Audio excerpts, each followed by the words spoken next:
Social Corner. I got a question for you. Are you ready to answer? Mizzle Social Corner. I got a question for you. Are you ready to answer?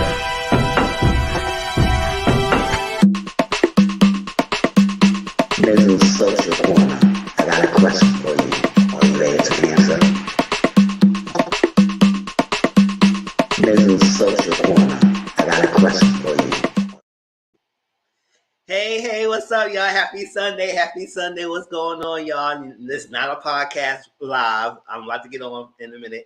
What's up? What's going on, y'all? Happy Sunday. Hope you all enjoy and everything. I know. Oh, yeah, I did allow that Sunday. Never mind. I know this past couple Sundays I haven't been doing watch along, but today we will do a watch along for Bad Boys and Real Housewives of Atlanta. So if y'all around, make sure y'all come on my Discord after the panel tonight around like 10ish, and we watch the two shows and all that jam. And then tomorrow on my page at 8 o'clock Eastern, we're gonna review both Bad Boys in Atlanta as well. So, all right. So if you have not, please subscribe to my YouTube channel. The name is right there, Mr. 14. And also my Instagram, Mr. Grown, and my Twitter, Tom_Grown. You know, all the names kind of similar. Mizzle, Grown, everything. And my Discord is in my description box down below. So you can click on the link. And also the name is Mr. 14. All right. What's up, y'all? How y'all doing today? Hey, CM. Hey, Auntie Mama. Hey, family. What's going on, y'all? It's like I miss y'all. Hey, you see? What's going on, y'all? What's up? So yeah, today is Mr. Social Corner. You know, this mainly the social topics and everything, and things to discuss, opinions, and I got some things today. I got a Q&A section about different yes, there he go. I got a 6 Brown Chicks. It's an Instagram called 6 Brown Chicks. If you have let me post the link of those two. So if y'all want to go follow along what I'm reading, y'all can as well. And also I will put the Destiny interview if y'all did not see it yet. So y'all could watch it on your spare time. Most of y'all probably saw it already. But yes, you see the glow? Yes. You can tell when I'm not smiling and not having a good time, y'all can tell something's wrong. I mean, anybody can tell y'all. If I'm not smiling and I'm not really enjoying myself, they can say, time out, what's up? Yes, but I remember you say he was going to be off today. All right, so I just shared the Destiny interview. If y'all want to click on that and watch it while in the background. And also share the 6 Brown Chick. 6 Brown Chicks, sometimes they do like self-help posts and things about it, and mostly celebrating womanhood and stuff like that, but they do share like different scenarios and stories. And I know Jamie, that's me, she does a lot of those This Is Messy posts of them. So I decided to do one today of 6 questions and advice that we may have, and our commentary of some of the things. Not only that, we're going to talk about the Bad Boys drama, some of the little clips that was happening. Also, Real Housewives of Atlanta, little updates. I want to share the little clip that Carlos and Sheree had, and also the taglines, because tonight is the premiere of season 14, and we will watch it tonight on Discord. It's going to be my DVR. It's DVRing it. So after we finish the panel and everything, it should be done recording. So, and I'll just post it over there at the Bad Boys. We'll watch Bad Boys first, and then we'll watch Atlanta afterwards. And what else we going to talk about? And we're going to talk about the Destiny's interview and everything. That, and also a little bit about the Wanda and Kiki live they did recently. But so yeah. So this live is mainly interacting, commentary, and stuff like that. Hey, Brittany Boo, what's up? What's going on? So the first thing I'm going to bring up, let me get this together, get it ready, is that. All right, so are y'all excited for Real Housewives of Atlanta? I mean, y'all know. Oh no, first of all, let me watch the time. Oh no. Y'all know. I always thought one thing, right? Y'all know I do my shows update first, so I know y'all about to say, "Hold up, Mizzle, what's the shows update first?" Shoot. I was about to get ready into it. Forgot my lineup. Twitter, appreciate everybody on Twitter. If y'all enjoy my content, I see the views and everything. I'm still not a big time person, but I still appreciate the views y'all having. So y'all enjoy my content. Hit the follow button on my Twitter. And also click on the link on my Twitter profile and go to my YouTube page and subscribe. And also share the video out. Let other people know about me. All right, Love and Marriage Huntsville season 4. It was a break this week. That's why I decided not to talk about Love and Marriage Huntsville. Put a link on it because I don't want to talk about the recap of Tisha Marsaw. I already know about everything. We will get into it next week, Monday, because next week Sunday. I'm gonna talk about that later. We about to have this summer TV about to be good. Yeah, that's what I'm saying. Sure. So that's why we have a little break. So that's why I decided to do Mr. Social Corner because it wasn't really much TV to talk about. A lot of shows are coming out in May now. So April is done. All right, Love and Marriage DC season 1, May 14th on Bravo TV. I will review it. Give it a chance. I'm about to say, Monique, I love you. I like you, girl, but you better give. I'm telling you that now. It's another platform. Let's see. And I don't want to talk about no old RHOP news. Please don't bring that up, girl. I don't got time to talk about that. It's bad enough we still here. It's reading on Twitter. I don't got time like that. But then again, hey, you want to talk about this stuff? Talk about your life. It's probably still part of your life. Put a ring on it. Season 3 on Fridays, and we'll watch it this coming week. Everything, the episodes. Real Housewives of Atlanta premieres tonight. Season 14 on Bravo TV. So I'm kind of excited. I want to give it a chance. You know, I have an up and down relationship with Atlanta. So it's like some seasons I just plain don't watch, but I do keep up with the reviews by watching people who reviewing it, like Bondi, Ford Vlogs, Ashley, all of them. They review the show. So I keep up with that. And Real Housewives of Beverly Hills, season 12 premieres on May 11th on Bravo TV. Y'all got me on Beverly Hills starting last season and everything. So I said, let me keep up with it. I really hope Monique is watching how Carl's moving. Also, that episode last night reminded me how bad Marsaw is. Ciao. Yeah, I know Marsaw was on one. And I ain't forget none of that. That's why I said, oh, they're doing a recap. Because you know, this season is really centered around Marsaw and Tisha. They like the focus point so far in the season. Because, you know, they can't hide behind Mel and Martell anymore. So the next up to date is Marsaw and Tisha. And that's why I feel like, wow, Marsaw and that freaking car scene. I can't wait to see that car scene up here spilling tea when he always talking in circles. That's spilling tea, but you said, oh, well, me to her. I said, this is the most we ever got from you. You would have danced around that whole question like I did last week.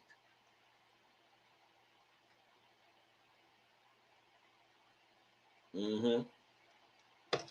Yeah, I like Kiki Live. I watched Kiki Live too, so we're gonna talk about that a little bit as well. Because even though she didn't really share much, that's going to at the end of the day, she is under contract, so she can't talk about things that's not shown yet. After it's been shown, then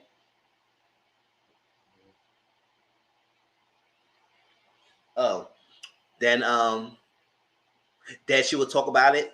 So all of it, she just told about a little bit backstory about their upbringing and her being an English professor, and now she have a business and everything. So, and and based on that live, I feel her spirit. I think she has a good spirit. So I don't see a messy spirit coming out of her. You could tell by her live how she presents herself in the live. Maybe I don't know. Maybe that's her representative, but I don't think that's her representative. I think that's how Kiki is. She's not really that messy that people make it seem. But you know, reality TV shows always bring the best, the mind, the worst of people sometimes. Well, but I don't think Kiki's coming to be mess. But I think that because she's part of the show and the Scots, one half of the Scots is the focus point, then they need to flesh their story out. We can't, if he and Marshall ain't gonna be trying to talk about his freaking infidelities, if he's not gonna spill his beans, then we need something else going on because you can't make them the focus point with no storyline going on here.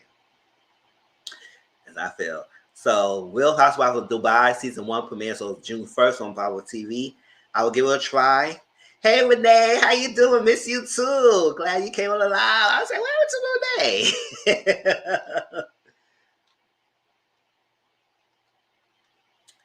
Because I know she normally comes to both of ours. Untitled panel and my live. What's up? LAMH Atlanta premieres May 8th from Bravo TV. Damn, I forgot Bravo have so many shows coming out. Yeah, I said I was gonna give it a try. I don't know if I'm gonna review it yet, but let's see what it gives. We're gonna do a watch along of it. Basically, it's gonna be a couple matchmakers in Atlanta who's like frenemies. They're not really cool like that, but they get along, but then they compete with each other, and they kind of matchmaking people in Atlanta. The lovemaking show, and they pay a lot of people who get in match paying a lot of money. So this expert compared them. And I said, listen, I'm paying you this much money. You better find a match for the first try, and that's it. Shoot, $10,000 for a match, and you better get no scrub. You better do better than freaking Married at First Sight people. Housewives of New Jersey, but some are the only ones you have to watch from day one to get everything. Yes.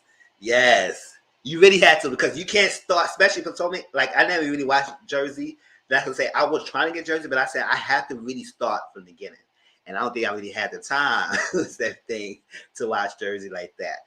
But since I already had the mindset of it, I already know Potomac since the beginning, I could continue watching it. But I don't think I'm going to watch this season. I don't know, because last season, I really watched last season that much either, y'all. The only reason, I only watched the reunion and maybe the beginning of the first couple episodes. Out of that, I listened to reviews because I couldn't deal with the people, all that stuff. And it seemed like it's going to be started again. Already got started. I said, oh my gosh. Giselle has still her up to old messy ways. And, everybody still going to go bashing Candace like she can do nothing.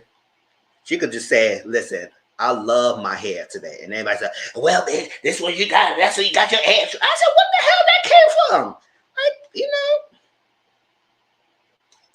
I ain't doing that. I mean, yeah, she got her ways too. And everything, so I can't. And I think the only thing people got agreed on with Potomac lately is that I don't even want to say their names, y'all. Hey, JW Boo, but Ashley and Michael legally separated right now. Legally separated, but you still in the same condo. I said, girl, what the hell? You punishment? So Robin, girl, I know y'all cliquish, but it's your time to clown her. Like she was trying to clown you about your arrangement, clown her ass. And if you do clown her, y'all let me know she clowned her and I'll watch that episode. And, Ashley had a lot to say when she started in the scene about Robin, her figure situation. Now you kind of similar situation. Now you come back and clown her. But I don't think Robin got in her to do that. But maybe we'll see. Or get yourself. Yes. I didn't want them to be together anyway.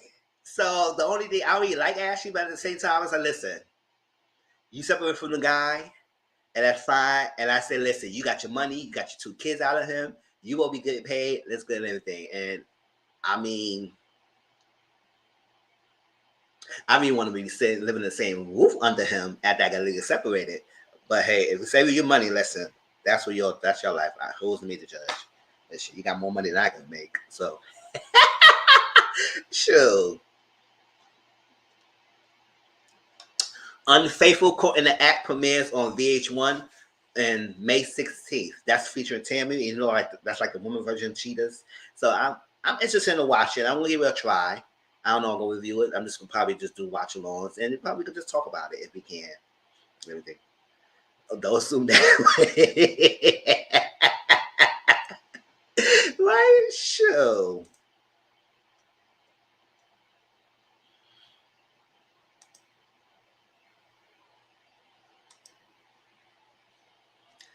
What else? Oh, I think I need to do the music when I'm doing this. Get people vibed up.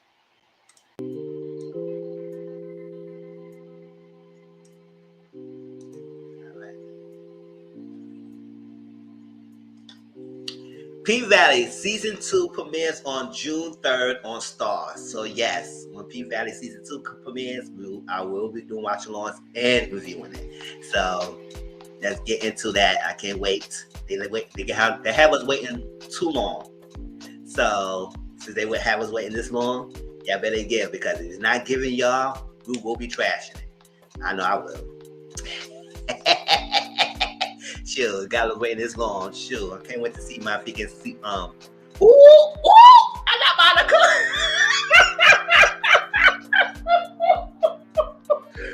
y'all caught the slip of the tongue. Oh shoot. Little bird.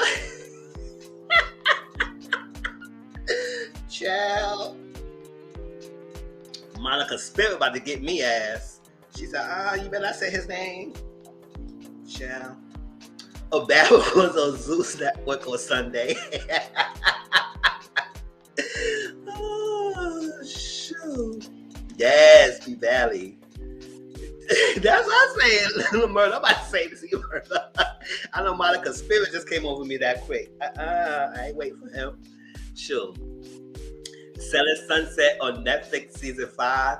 Oh yes, I was gonna talk about Selling Sunset, but I say, you know what? I gotta watch it from the beginning. I think I would feel really lost without this having the background connection. So we'll see how that goes. And then when I catch up and I be caught up, maybe we'll have a little live section about just to show Selling Sunset how we feel about that. Right? This episode comes out that Friday. Yes. So Bling Empire season 2 premieres on May 13th. I'll find that out on Netflix on the upcoming shows. So can't wait till that'll come back. Continue the storyline of those people. And I also find out on Netflix that Circle season 4 is coming back on May 4th. So yes, we'll do definitely go do watch along. So the Circle as well. RuPaul Drag Race All Stars season 7 winner circle. That means all winners of previous seasons will be in this thing. It's on like 8 of them. So it's like, we can't wait to see that. It's on May 20th on Paramount. And we'll do watch along. So that's that as well. Legendary. This is one of my shows that I don't review, but I watch. So it's going to be watch alongs. We're going to do season 3 on HBO Max, premiere on May 19th. And one person on there who I watch a web series on, he's going to be one of the houses. So I can't wait to see that.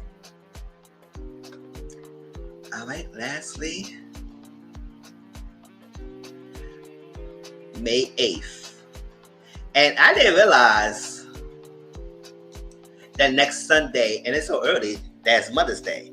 So, because I remember last year, I didn't do live on Mother's Day. So I'm going to continue the thing, because, you know, a lot of my viewers are mothers, and they want to enjoy themselves. So next Sunday, it will be no live, but I will make up for doing it on a Monday.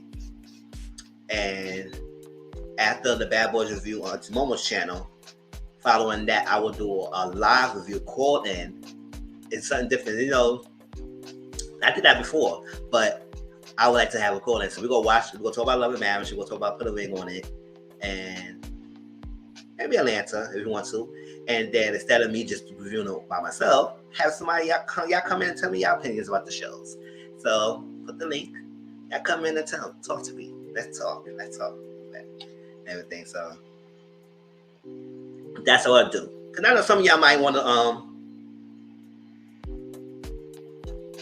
it's about some of the shows I'll talk about. And I mean, it give you a chance to call in. So it's gonna be right after Auntie Momo's Bad Boys. Because next week Monday will be on her channel, Bad Boys, and then after that I'll do my thing at 9:15, and have a call in and have a review of those shows and to talk about it, how we feel. All right, that's a makeup. So next Sunday, happy early. I will say it again on the end of this live. Happy early Mother's Day to all the mothers in here, and hope y'all enjoy y'all day. Yeah.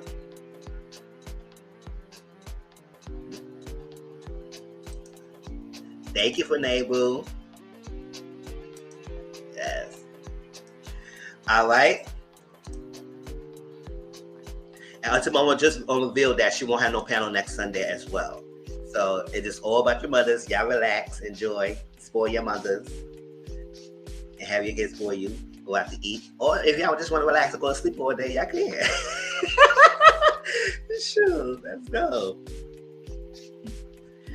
All right, y'all. Let's start with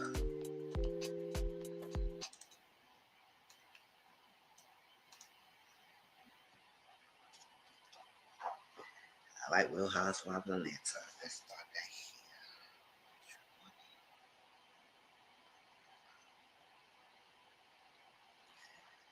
here. All right, so Real Housewives of Atlanta, y'all know the premiere is tonight, so we will do a watch along on that. And we'll talk about it tomorrow on things. So tomorrow live on my channel, we'll talk about Bad Boys and Atlanta. All right, so it'll be those two together. And we'll talk about Bad Boys first and then Atlanta second. So it'll be double dose of shows tomorrow on my channel. So hope y'all ready and everything. All right, so Atlanta's coming out. And I'm excited for the season. I want to see how it gives. I mean, like I said, I have an up and down relationship with Atlanta and everything, but we'll see. I mean, we have Sonya. I'm looking forward to her storyline. And I mean, finally, Marlo has a peach. I mean, Marlo gonna be Marlo, but finally she got a peach, so we're gonna see more of her freaking storyline as well. You know, Kenya always gives. Kenya always gives, whether she's a villain or not, she gives. And you know, Sheree come back like a million times, so Sheree gonna be Sheree. And Drew. I mean, I know a lot of people hated Drew last season, so I guess they're gonna continue the hate train, but we'll see. Ciao.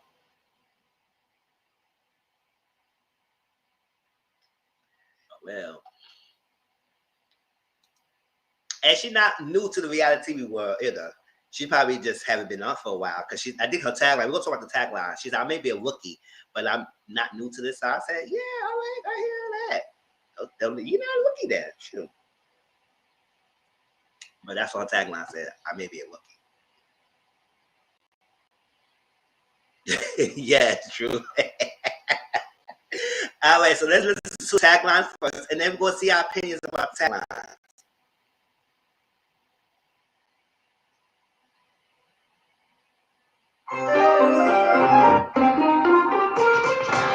I ain't never skipped a beat or a bag. I keep you on the edges of your seat. I always have the juice, but now I got the peach. You're always living in the moment when you are the moment. Spring, summer, or September, I'm the one you always remember. I may be a rookie, but this isn't my first race. All right. So how y'all feel with the taglines? All right. Yes, I heard about that. So Candy said, I never missed the beat or my bag. You know, classic Candy thing. She never really missed a bag or miss a beat. She always had a form of income, no matter what. It's like not her down. It's not a group, not the music, it's a restaurant, it's the show. She always got something going on. Always something going on. I want to watch because Phaedra's not on. Because Phaedra's not on. But hey, little bro, how you doing? Sorry, I hear that kitty. That was cute. So let's do one at a time again.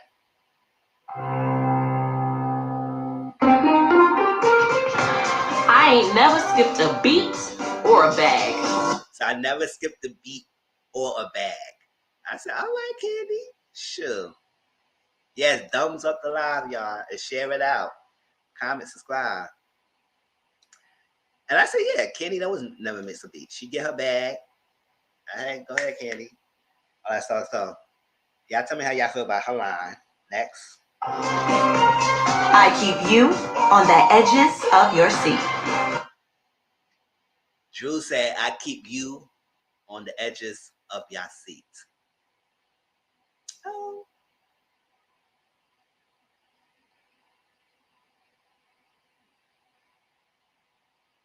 I don't know. Because last season, I didn't really watch last season that much, but I saw a little bit of how Drew was giving. And maybe she does keep people on the edge of the seat, the way her antics are sometimes. So we'll see. You. All right. So that's Drew. Bye, Drew. Good. Next. Yeah, she said edges. Michelle. Edges, plural. Yeah, she said edges of your seat.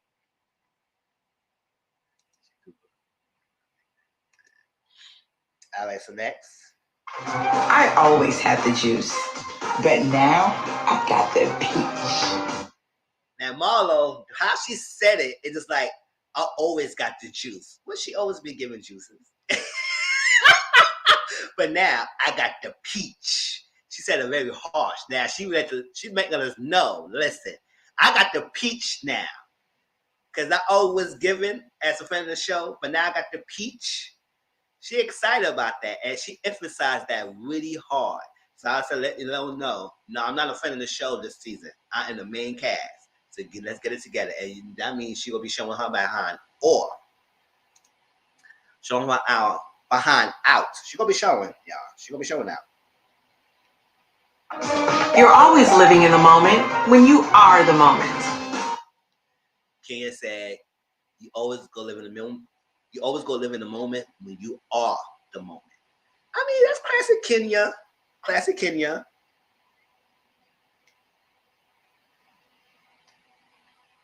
After all these years, okay, girl. This me, okay, girl. Show. Classic Kenya line, you know, when Kenya said she's the moment, that's all it is. It's like it sits in Kenya.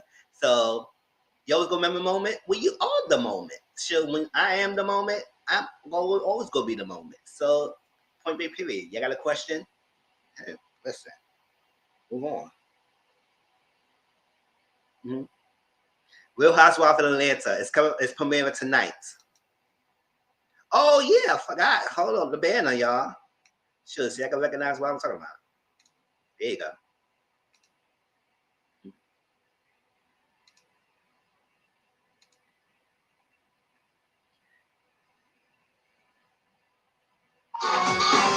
Spring, summer, or September, I'm the one you always remember. And that was cute that Sheree did that. Because, you know, we always be clowning when the act, remember that reunion when they asked about the jogger? She said spring, summer, September, or something like that.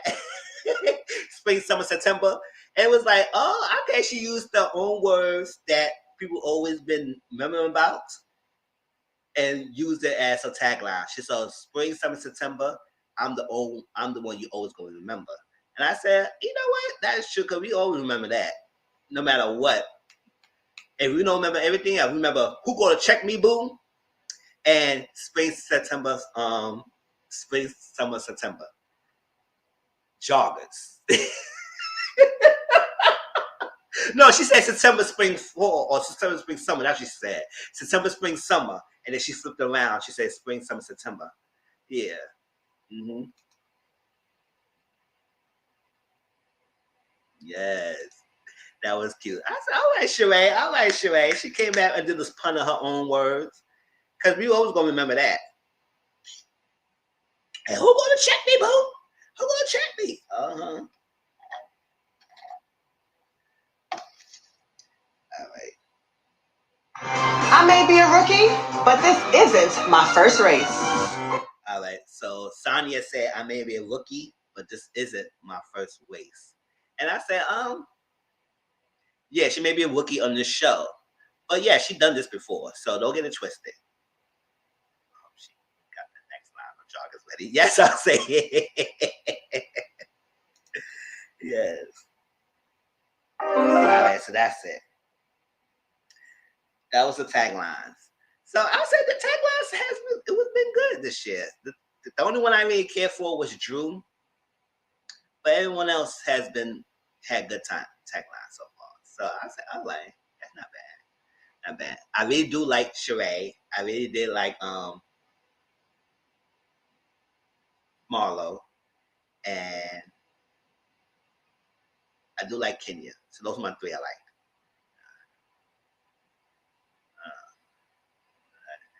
I'm biased because I know Sonya. I'm real life. That's my girl. I hear that. Yeah, you remember you told me that you know Sonya. So I said, hey, that's what I said. I'm going to see how she is because I'm ready to see a storyline. Like Sonya. That's what I'm saying. You better not play with her. Oh, child.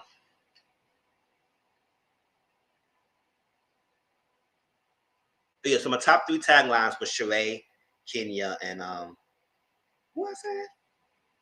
Sheree, Kenya, and Marlo. And I like a lot of them. The only one I really cared for was Drew. But they all was good. All right, y'all. Let's listen to a clip where Carlos King.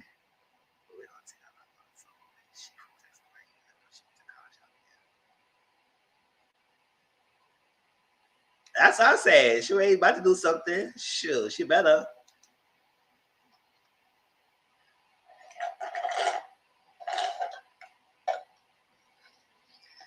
All right. I can't wait. The whole day I'm try Sonya. Because I know. Until mom might start reviewing and she start dragging these people, mess with her girl. All right. So let's listen to a clip of Carlos and Sheree. And then we're going to. I don't know why this is years later that we still talk about this, but people still got to keep their names live. In season 9. Let me ask you this. I'm curious, and it's funny, it just came to my head. Let's just say what it is, because she went on record saying this. Candy said that she doesn't want Phaedra on the show while she's on because of what happened season 9. And that if Bravo wants Phaedra on, then that's fine. She'll bow out gracefully. You've been on the show with people you don't get along with, people where you guys both threw shade and all this other stuff. Now, granted, what Phaedra did allegedly is obviously worse than anything you guys have experienced. But with that being said, do you think it's fair that one person may have that much control on someone coming back on the show? I don't know how you use the word control. We will talk about that. No, I don't. And I actually invited Phaedra to the fashion show too. Sheree's kind of low, so I hope y'all can hear her. Is Candy gonna be there? My thing is, like you said, I've been on this show many times, many years with people I did not get along with. I have been in situations that I was uncomfortable with. I have talked about heavy things that I have gone on in my life. We are here to do a reality show. And as much as I love Candy, I feel like at the end of the day, they should, or she should, understand that this is for the show.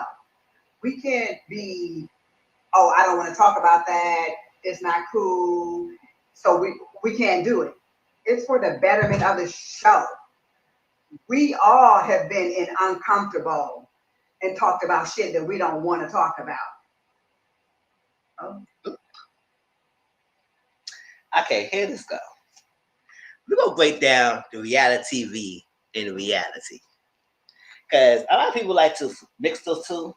And we have to understand that reality TV, they structure and force you in a situation that you don't want to be living on in a sense of using reality. It's reality when you don't give them a script and they be in the scene. Here, you show up this location, you sit down, talk about this, what you need to talk about, and that's it. So you don't get a script to say what you need to say. But at the same time, we cannot knock that reality TV set up scenes, set up things, and they also probably want you to talk about certain things in certain scenes to bring a narrative they want to put some story out there. So it is kind of some like setup and structure and control in reality TV. Hey, Skinny Girl, how you doing? It's like that. So we can't use the reality TV and say that, oh, this is reality, we got to do something like that. No, at the end of the day, in most realities, most of us will not put ourselves in situations that we don't want to talk about. Listen, if I don't want to go somewhere, I sit my happy ass right in that freaking couch and just watch my TV or play my games and like that. I'm not going. And most of the time, when I've made up my mind, if you don't catch me in my right mood, and you try to get me going somewhere, I said, oh, chill, I ain't going nowhere. Chill, right? So we not doing that. So if I'm not rocking with you and I don't want to be around with you, the reality is I could sit home. I don't need to be there. Or I could probably still go and I'm not forced to talk to you. Reality TV is you go to the location, even the person you probably not like, and you got to talk about it. And most of the time, these people in the show are not friends. Not only we not friends, there's some issues going on, not on the show and off the show. Then I'm forced to have this scene with you and talk about it, and the emotions will rise. When in most reality, if I see you, I'll pay you dust. Or I just won't show up. So the fact that you want to use this reality on us like that, listen, I don't know. Let me see what y'all was saying. Yeah. Yes, and I think Portia should. I will go on that too. I think Portia should have went along with Phaedra. If you're gonna keep Phaedra out, then you should have cut Portia out. And I don't like Portia done bad anyway. But you know, Portia buy her else out in the show because she want to follow her assignment. You know how that went.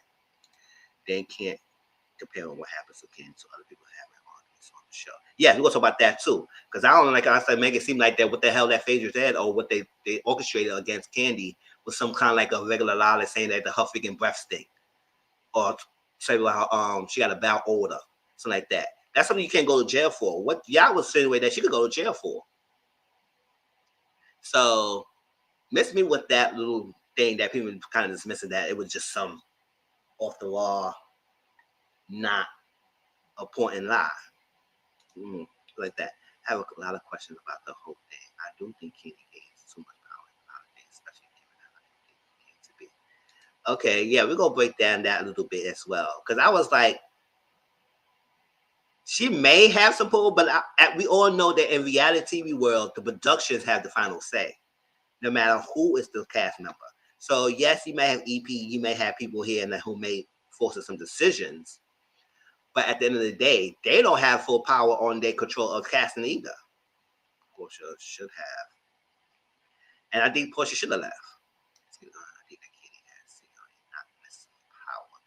Yes. So the whole realm of reality in that thing, some things that we may not go against. So in the reality world, and Candy's reality, not reality TV, in Candy's reality is that she came up with this heinous lie against me. We was cool, and she did something that's unrepairable at this moment. I can never forgive her. And I'm gonna ask you a question. If somebody came to you and saying that you did something criminal and you sexual predator and you go date rape people, you go do all this with people and could tarnish your reputation, like with us, normal people, we might have things take away. Like fortunately, didn't happen, nothing really happened on Candy. But that's besides the point. Something could have happened. Her bad could have been stopped. It's like that. But so like that. So her bad could have been stopped. So my thing is, if anybody came at me and tell me I'm doing something like that, you best believe we will never be friends again. We will never talk. So I'm not being around you. And it seemed like, according to Sheree asked Phaedra to come to the thing, and even Phaedra asked if Candy go be there. So I don't think none of them want to be near each other. So it's not just on Candy. I don't think Phaedra want to be next to Candy. So if Phaedra come back, she might say, I can't be next to her. And Candy says, she come, I'll buy out. So, hey, I guess they both don't want to be near each other because what the damage that had been done towards each other. So in Candy's reality, she got to be gone. If she come back, and Candy said, if producers want her in, that's fine. But I'm not filming with her, and I'll buy out gracefully. And it's not going to stop her back. I mean, yes, the $2 million season probably is a good money, but she's not harping and she's not going to be broke over not being on the show. And apparently, I think Bravo's having Phaedra on the Ultimate Ghost trip. So obviously, they're not letting her go. Well, obviously, it's been years, but they're having her back for some capacity. Now, if they do want to bring her shelter in back in Atlanta, then we just have to understand that Candy's not gonna be there, which is fine. I don't think Phaedra want to be near Candy anyway, so it's gotta kind of be both their sides, or that's like that. So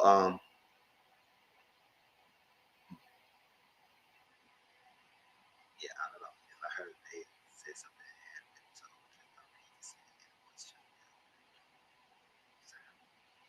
Yeah, so I don't know. It's like that. So I want to do that.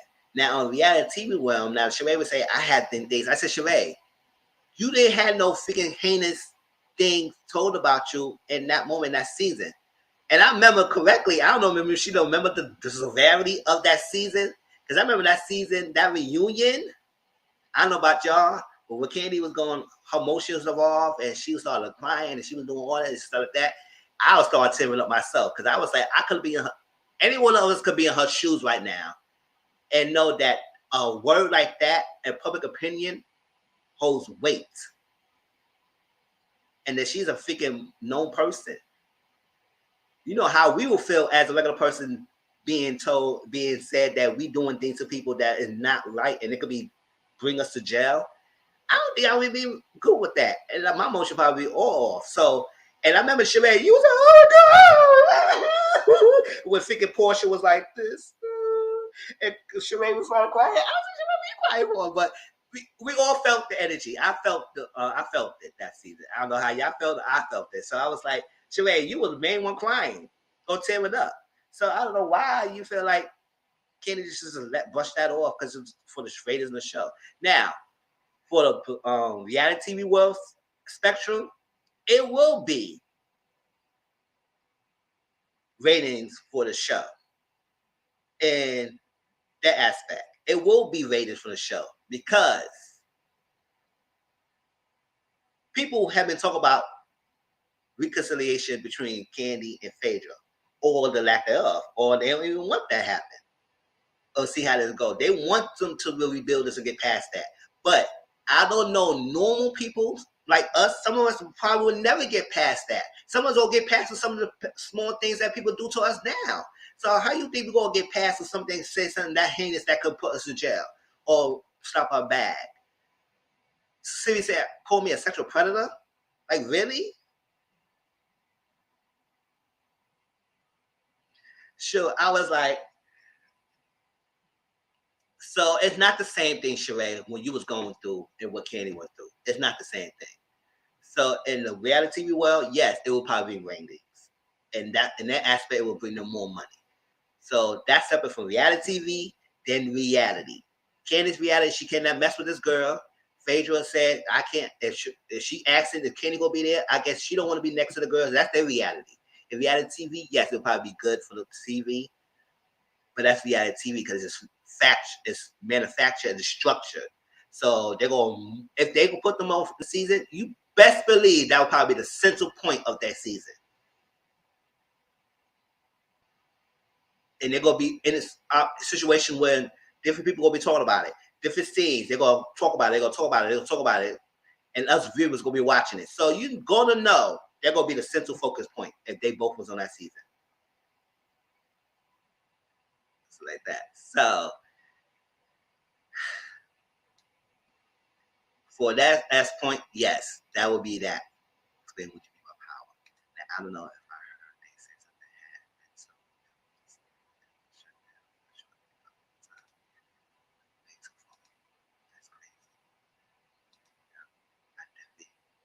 yes, y'all remember Sheree, and they show clips on the TV. Oh my gosh! You know, remember that?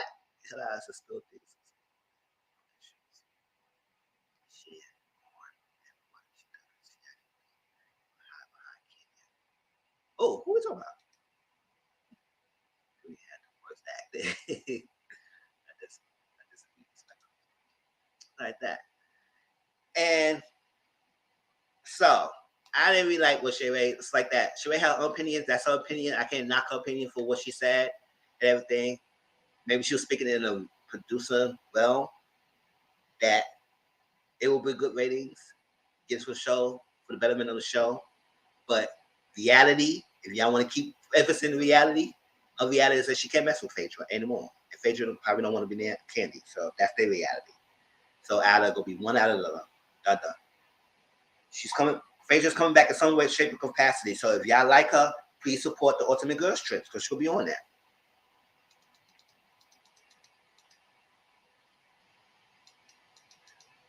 If you wasn't going to be in on TV, would you have put it up and Carlos himself was about to have it out? Oh, Mizzle, this question. If it wasn't going to be in on TV. Oh, hell no, I wouldn't bring that up. First of all, I don't know why they brought this on TV in the first place. Because that's damaging. That's damaging. So I don't even want to talk about it anyway. But, you know, they love to force them to talk about it.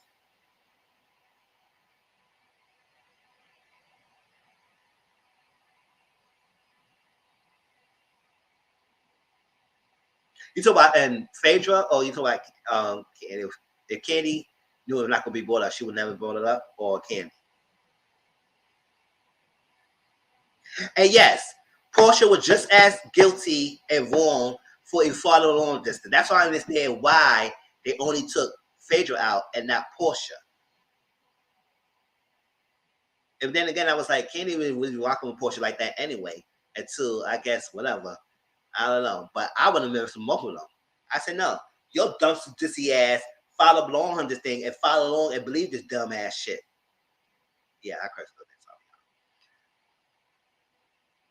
Remember, you told me, you said me to cease on him. Just I want to talk about it. So you gonna say it? Tell me, you told me again. You told me that, boy. You trying to say drunk? You told me that. You ain't gonna tell me that. Hey, I would never say that. You know that whole freaking thing. Yeah, remember that whole performance. So, yes, she should have. Her ass should have been gone too.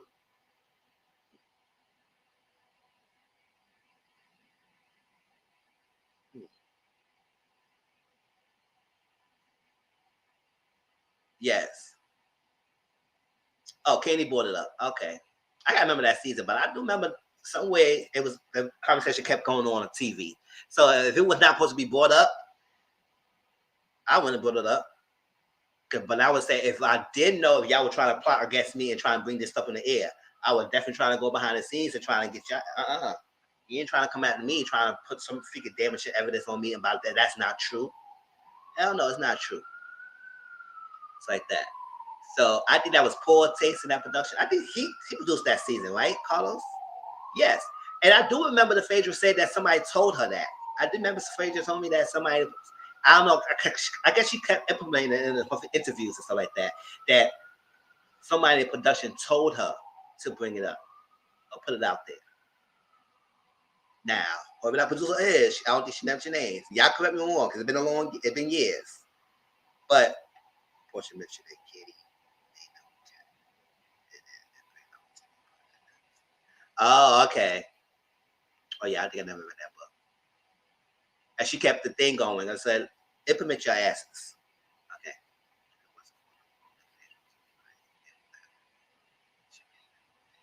Yes. So, no, I would not keep bringing it up if I know this is true. But I'll venture to say that, listen, I say, y'all trying to say some dumb shit about me, and I'm not having that. So what we're not going to do, we ain't going to do with this. But I would not be sitting here having no conversation on camera with y'all about that. Hell to no.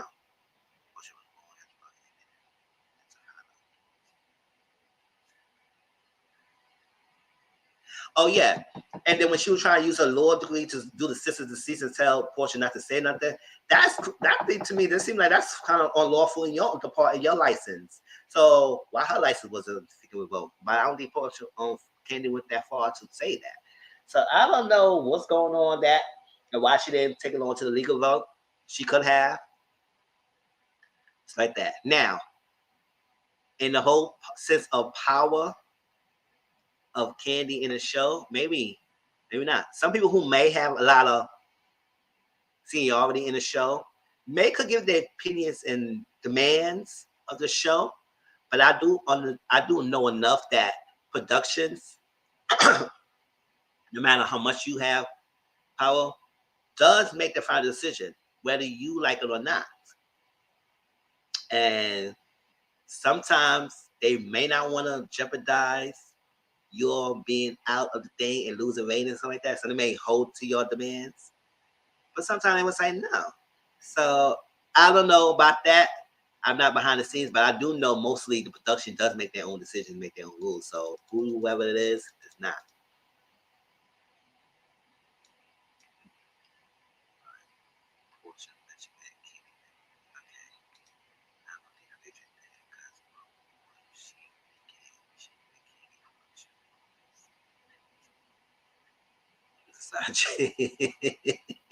Also, this graphic. Oh, the graphic, my graphics. All right, yeah, let's do that.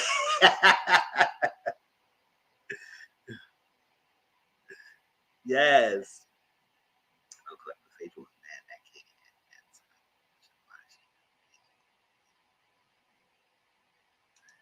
Yeah. So, like, I think this thing would never go away. People, fans, still gonna try to ride the wave. I mean, Carlos brought it up. So, I just want this game. Want to get my 2 cents in, and we'll see what your opinions are. I mean, I know some people in one side, some the other side. It's like it's a messy situation, and production plays a part. I think Carlos was the person that season and everything, and it was all a mess. It was all a mess. It shouldn't have kind of aired. It shouldn't have kept with the storyline with that. Kept bringing it up forever, all that stuff like that. But I do understand that Portia should have been out just with Phaedra.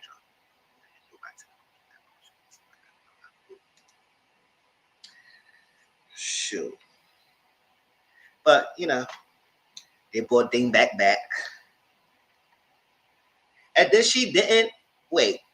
She was on probation a little bit too, right? She was off the whole season, next season, season 10. And then she was brought back. I did some seasons I just didn't remember.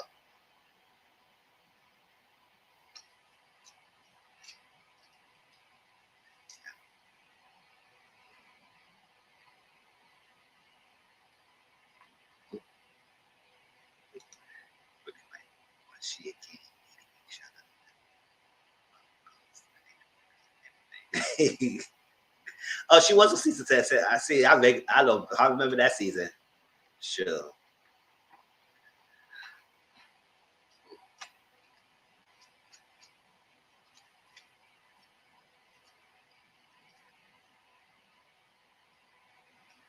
I ain't gonna fight. I know y'all when I see you have me all one. When I can't say, you don't know how to do it.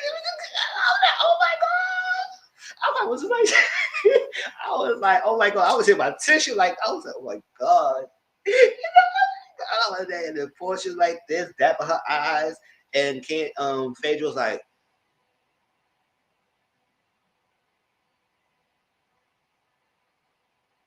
everybody else was just looking. I was say, sure. That moment, that scene was pin drops. You can't really get nothing else but the freaking crying on such. All right, y'all. If y'all have more to say, y'all continue the conversation of the Atlanta. We're going to jump shift gears to a little bit of the Bad Boys drama. It's not too much. A little bit of it. I don't know. That's what I'm saying. Even then, I was like, is she really annoying? Because I don't know what she was doing. Sure. I remember. Child. Well. Everybody else was just watching and just quiet. They couldn't really say much. Even Andy had to be quiet. He was an old child.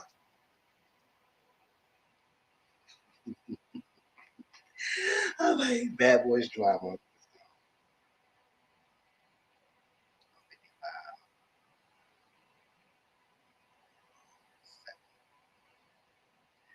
All right. It was little clips that's going on social media lately and everything. We know we left off the last episode, and we're gonna watch the recent one tonight. The day between Carry-On and Milan, or stuff like that.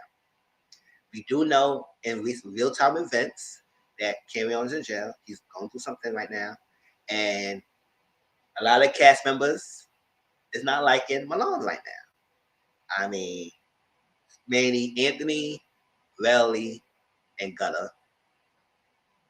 We don't know what Dylan's at. You know, William Badass, he left the show.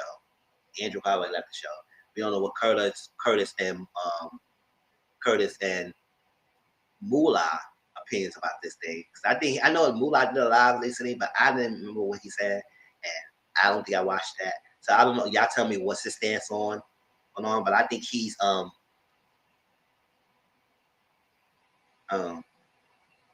he's out. Okay, that's good.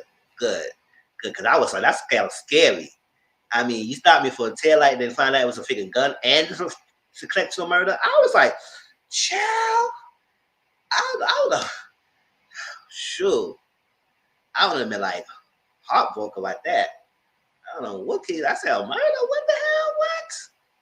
Child, I don't care. You better have a background check of these cars so you get in. Child. So we know the reunion gonna be one. Because I would say, first of all, this show been taped around February. So now you have all these Venom with each other. It's like everybody don't really like Malone because Malone was going live. First of all, let's start this. Natalie, you're an EP of the show. And I said, you can't be EP and be on messy like this. But you know, this Natalie. She's on it, buddy with Malone, having a corner, and all you hear, oh, oh my God. Oh my God. I said, why you laughing, girl? You're EP, stay out of it. Stay out of it, because I was like, girl, you doing the most laughing on the background. Yeah, I was like, listen, you know all this laughing, and it was and Malone was going off. He said, every sentence, MF for this, mother F for this, mother F and that, mother F and this, F mother F, mother F, mother F, you got the mother F for this. But I was like, what the hell? He basically saying that figure Anthony gave Rio or somebody Gutter's address and said they were going over there and jump Gutter and everything. And a lot of other stuff, and y'all don't like me, y'all in my face and all that stuff like that, and everything. Y'all have a lot to say on the live, and I'll be cool and calm, collected every Sunday. Y'all have something to say on the live, and I don't say nothing. But now I got something to say, so he was going off of every one of them. I mean, he ain't saying nothing about colors and moolah, you know, that's his booze. He ain't saying nothing about that, but he was going off with the other ones and everything. And I was like, and I was having a discussion on Discord with CM and everything. I said, listen, why the hell they had all this smoke against him in the figure house? Y'all was basically kissing his behind, making him think like he was the ish. But now all of a sudden, lies having about, and now all y'all don't like him. And then y'all dropping T. Oh, Rel said, oh, you know Malone trying to kiss me in the house. I said, oh, since when? Maybe because you rocking his chain, he think you was his boo or something like that. I don't know. And I also, what else did you say about Gutter? He said Gutter is a bum because, you know, Gutter just got a Nissan. I said, so what? He got a car? Sure. I wish I could afford a car. Maybe I can, but, you know, parking is crazy around here, so I ain't going to call yet. So like that. So, yeah. So like that. And yes, Rio. No. Jonathan hit Rio with the chair. Maybe he should have went after Malone. I don't know where Malone was at. Malone called a backup, and we're going to find out tonight. He called a backup and everything. There's a lot was going on. Now, Anthony said Malone is mad because Anthony didn't want to let Malone smash. I said, ooh, really? Ooh, I didn't know that. I mean, I don't know. But Bella Gutter said it was all true. That was, yeah, he was trying to smash. You know, you wasn't giving to him. I was like, child. So, yes, he was.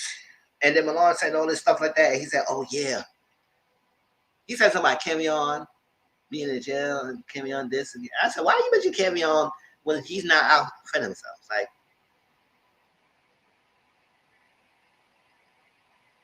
yes. Yeah, calling for backup in their head when his figure friend getting banged out with a figure chair. Child, what y'all saying here?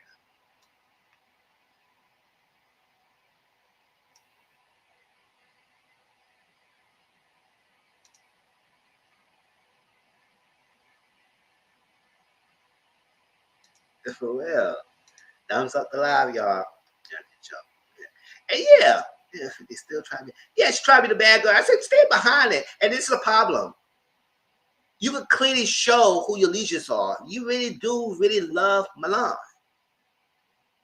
and everything. Because if you're really a good boss woman, you would say Milan, say, I'm not in this. Don't even call my live. Don't even call my phone. I'm in the back seat. I'm making my money and stuff like that. Y'all do what y'all own thing. And click, bye. You probably cursing me out, but I don't care. At the end of the day, you do him, and don't give me, I'm out of the book. I'm out of it. I'm out of it. Stay out of it. But no, you ain't out of it when you're in the figure background laughing. I said, girl, what was so funny? Nothing was funny.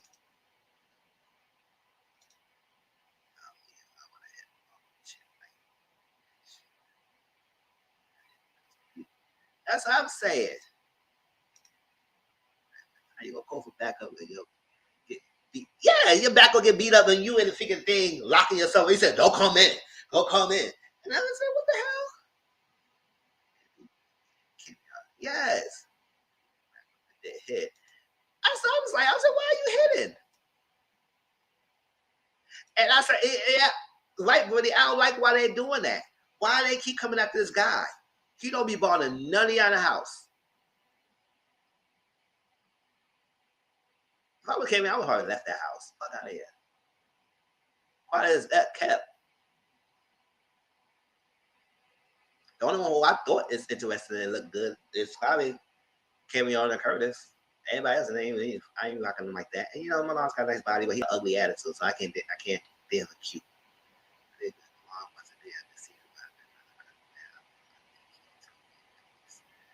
Yeah, I was like, what's going on? Like, he stays there in the pot. He knows everything. He brings on the most drama. He want the camera on him all the time. For someone who very established, you don't even need to be in the show. And that's quite as a kept. Y'all will knock off of the YouTube bad boy. Because I was watching YouTube bad boy before this one came out. And that was really raw and real. And they was always fighting all the time. They had some fight moments, but they had some moments too. And it was YouTube. And that seemed like it was better produced.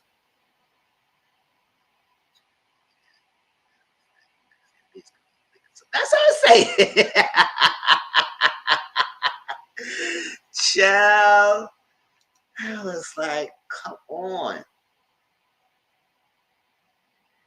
And it seemed like who really like Jonathan or something like that. He said, that's Miss Boo. And also, and the Gutter was saying, Gutter, you know how Gutter talk. He talked really fast. I was trying to understand what Gutter was saying. Because like,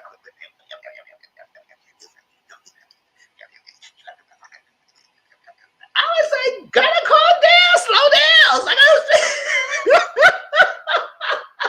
Gutter was talking a mile a minute in his freaking live when he was reading freaking Milan. I was saying, child.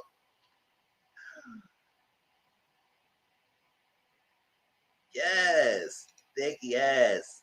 Thumbs up. Comment below. Appreciate the love and everything. Thank you, and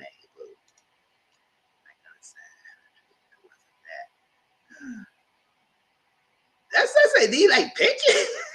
That's what I say. Did something show. Like share it. It's like, wow. Like do something. Like picture, do something. I was like, chill. He don't be bothering none of y'all, but y'all keep messing with him. Keep with his name. You know, this week we gonna see Malone bum mushroom in his body and then tripped him up and do little hands. People think that he got beat up. I said, whatever. Y'all going to that fight? I said, whatever. Okay, girl. Stuff like that. So we'll see. Because yeah, Malone and Anthony always be together. You know, everybody always insinuated they was doing something. I said, no. I guess Malone probably wants some peace. And, Anthony, little thick booty behind. I want to get him hit. I want him to hit. World Tour back. He said, no, we can't do me pumping like that. He said, we try to kiss and all this stuff. And, it was funny that Gutter had a walk on no queen. I had me laughing. He said, oh, I got my walk on y'all. She name is Queen. I said, Queen. Don't they know walk on a queen? Ain't gonna name the walk on a Queen Franklin. I said, oh, child. You just love you. He Gutter love him. It's okay, y'all. I don't know. He's okay. Child. I was so chill. But yes, the reunion is gonna be coming up soon. I guess they'll be taping the reunion soon. And Natalie, you better be off the screen. You don't be nowhere near the scene. Because they might want to read you too. Like you the freaking next member of the freaking cast. But what was it?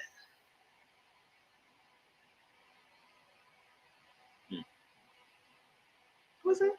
So yeah, he said the reunion's coming soon, and I got something for y'all, whatever. I said, well, who you got? Okay. You seem like you're gonna have like 3 or 4 people against your behind. So I don't know what's up going on.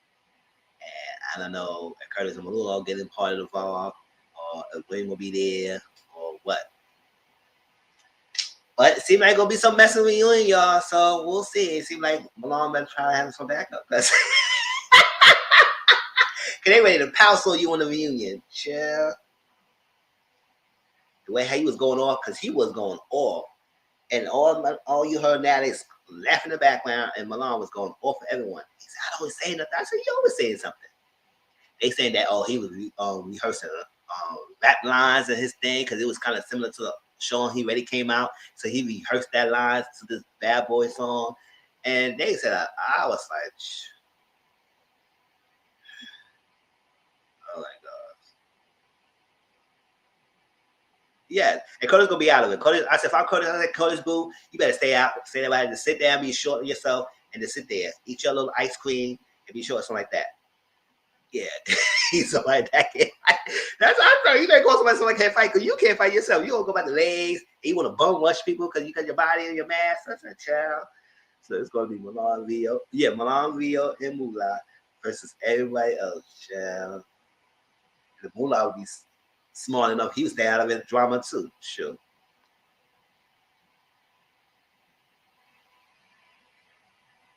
Yes, he got upset because the stars off Kirk Flake, his son, and his boo, Reddy Anthony. Yes, I'm saying he mad because it sits around them. And they saying they get a lot of it. I said, I don't know. Because y'all would have told me what kind of lies they getting on and bashing him for. Because it seemed like they ain't really come after you until you started blowing them out. I said, yeah. And no, I met them that way.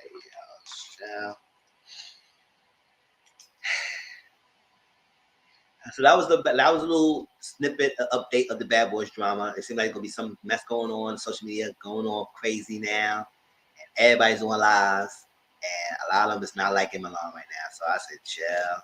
Y'all should have kept that same energy and check that boy in the house, because now he got his head all grandiose. But I would say, damn, Milan, you 37 years old. Like, you didn't even need the show. Like, if you was going popping it like that, you wouldn't have be on the show. So don't think you better than anyone else.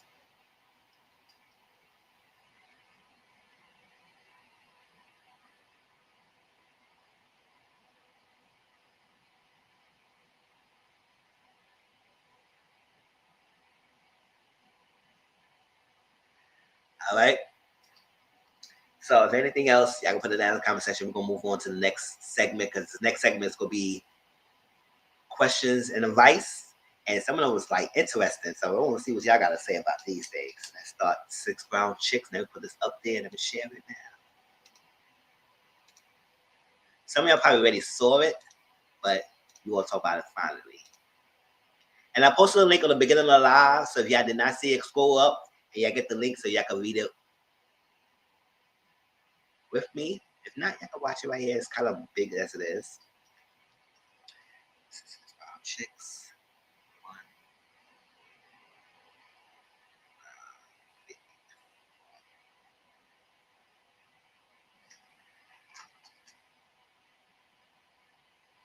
All right, so 6 brown chicks. Like I said, it's an Instagram, so you see their name right there. So you only follow them, it's good. They do a lot of women empowerment, self-help, expressions, motivational quotes, so like that. I think they have a Facebook group and something like that. So y'all follow them, and they do a lot of things about women-centered and women help and everything. And they also do some scenarios like these. They do like a bunch of chain scenarios or questions or real life stories that people might have a question about, and people have some opinions. So let's get into it and let's see what y'all think about it. All right. So question number 1: My wife's friend likes to be on top in bed. Your wife's friend. There's no good people. No good people already. All right, let's move on. Her $1,000 dental crown fell out her mouth and that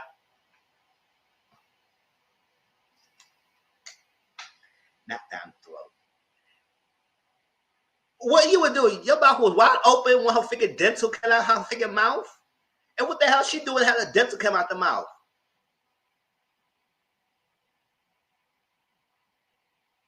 Really, y'all? Thing was so good. You was like, and then she said, and it came out her mouth. I said, girl, if you guys are dental crown for $1,000, you better should took that crown before you had sex. Your gums.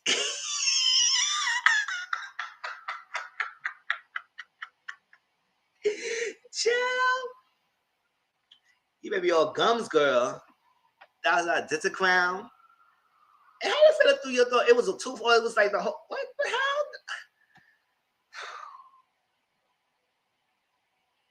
I don't know.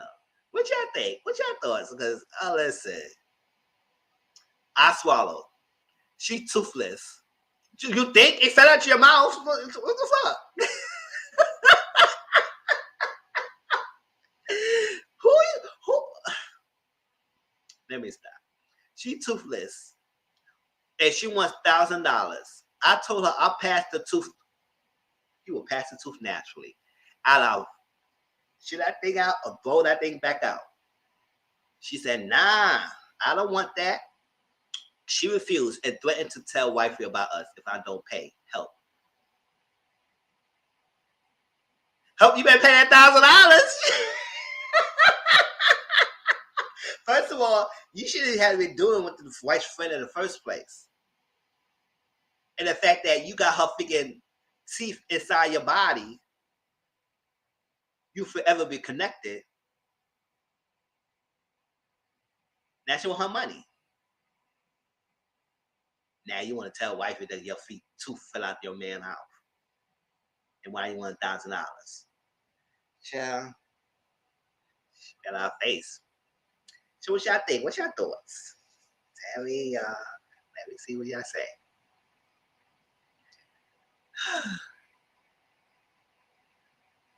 Yeah, some of these stuff, y'all, it's hilarious.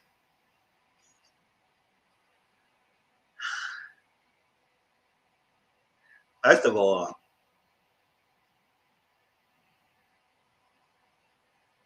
if your thing is susceptible to getting freaking fell out, you should have took that teeth out. You don't need to have your teeth when you pay that much money for the damn thing. But put that freaking some cup of water until you finish. And first of all, he shouldn't be cheating. And you hurt the friend. Y'all both was wrong.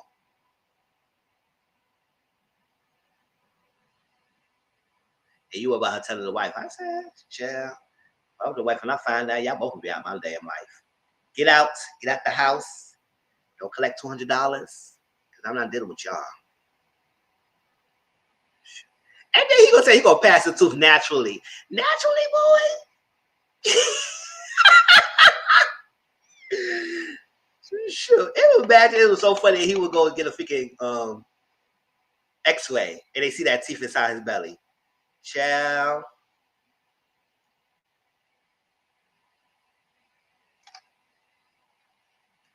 Let's move on to the next. I don't think nobody saying nothing about this one.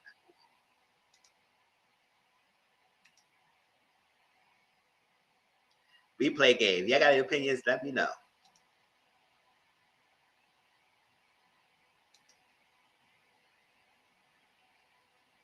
That's what I said. Now you gonna shit it out or freaking throw it up. Chill. I was like, y'all deserve each other. Now she always gonna be inside you, literally. My dad died and left my teen daughter $1,000 in his small house. She's a minor, so I took charge of her money. I got high with my ex. And we sold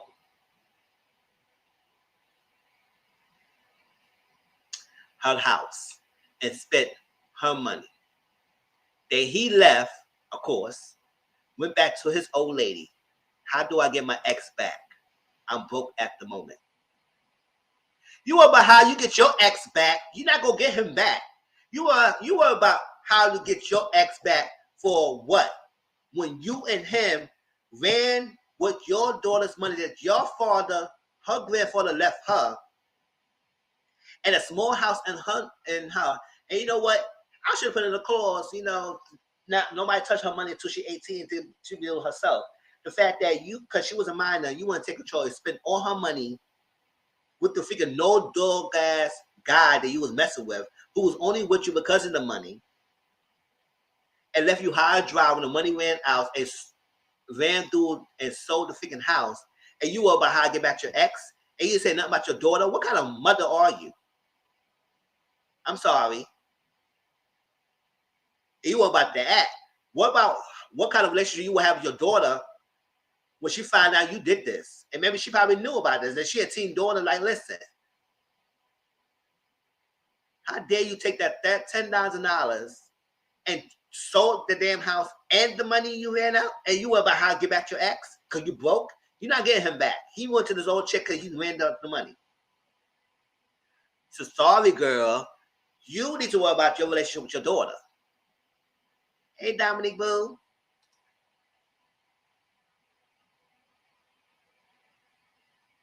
And you got high with the ex. Yes, he was with you because y'all was getting high together. Now the money is gone. How you blew away $10,000 and the money that you have for the house? And spent your money. And you were about getting back with the ex? If I was a daughter, you probably would never get spoke to. I would keep my distance. Because how dare my own mother did that to me? Because she's a minor. Put the money up until she was able to get the money and have it herself. And the only thing is, you might pay that daughter back because she left it for her.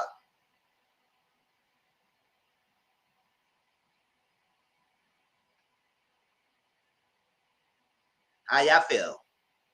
I got mad for the daughter. I don't care about her. I don't care about the mother. You should have did what you did. Now you want to get the back. He went back and told lady, of course. He ran your money up. He was no good. But you all thought about your own damn self. And no more about your daughter. So obviously hope your daughter move on like Maya and don't even want to talk to you for a while. So you get my money back. And then you sold the house. That could have been the house that she could have had once she graduated or finished school. Like, she had something for her. She had to go get her know-how. Maybe the house would have been paid for. You sold the damn house. Because you want to get a house with a man who dogged you? Not even that, because he left you. Because he did dog you. He left you. He used you.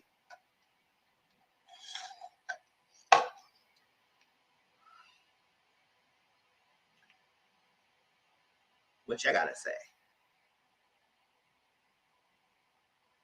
And you worry about how you get your ex back. Yes.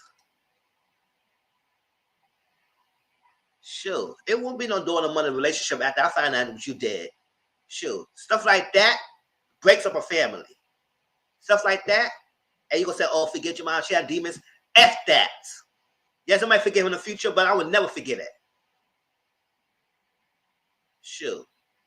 My grandfather left me money like that. And you going to spend it because I was a minor?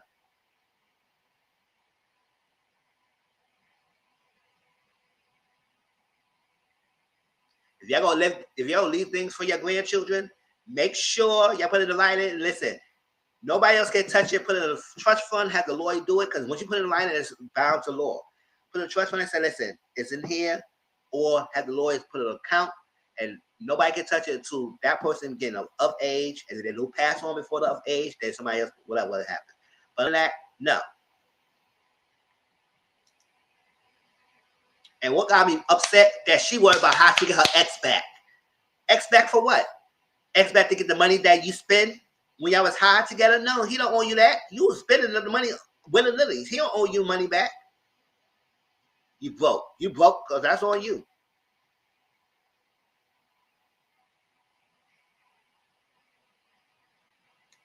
Let's go on question number 3.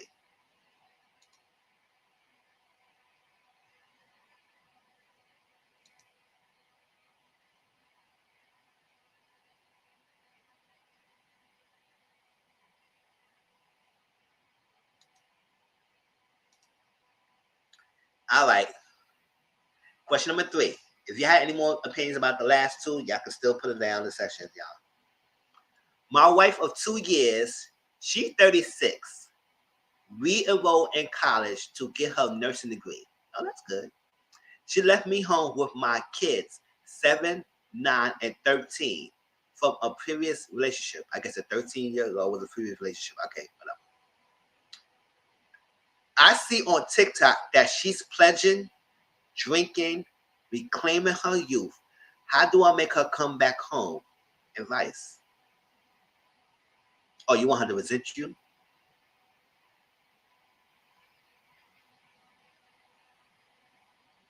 Your wife for 2 years obviously put her health and her life on hold to raise your children.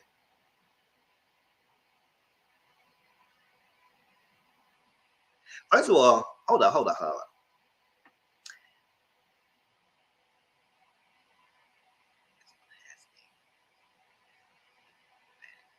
Mad with questions. That's what I'm saying.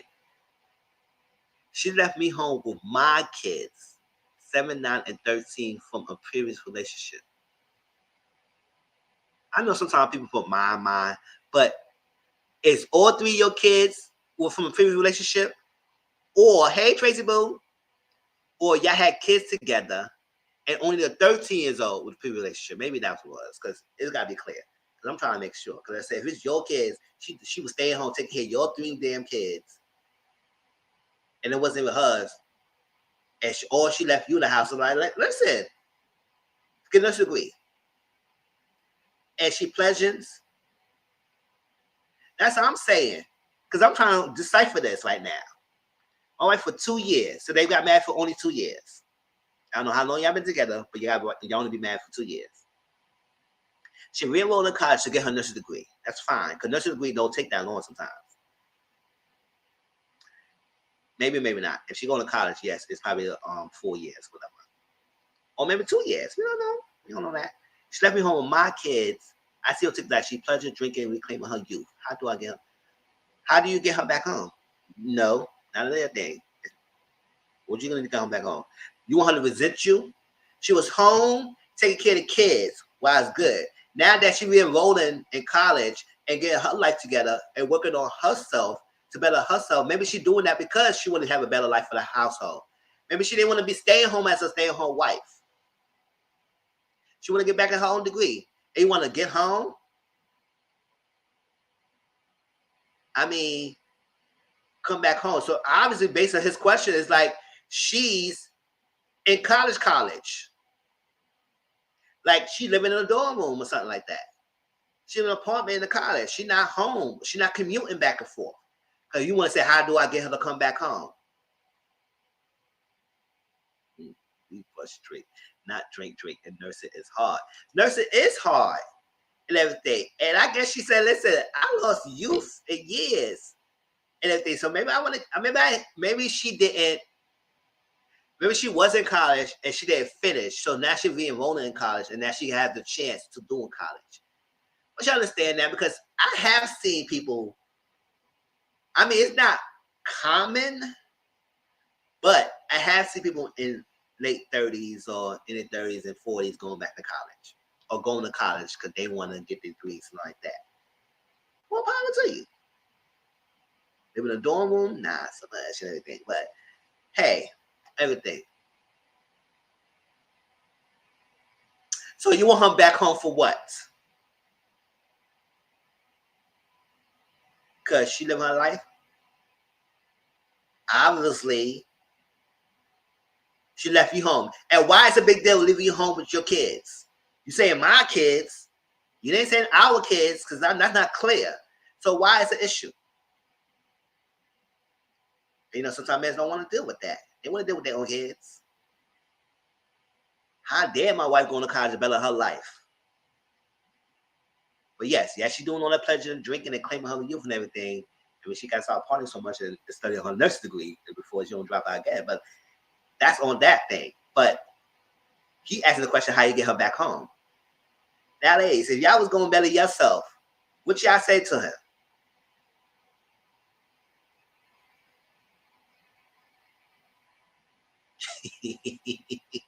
What y'all would say to him?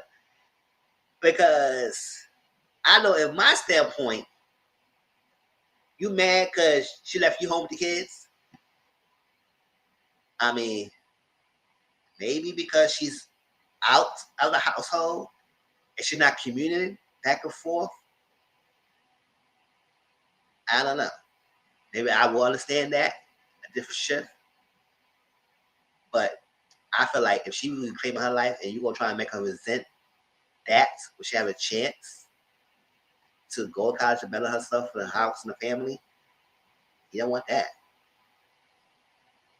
To make it work. Make it work.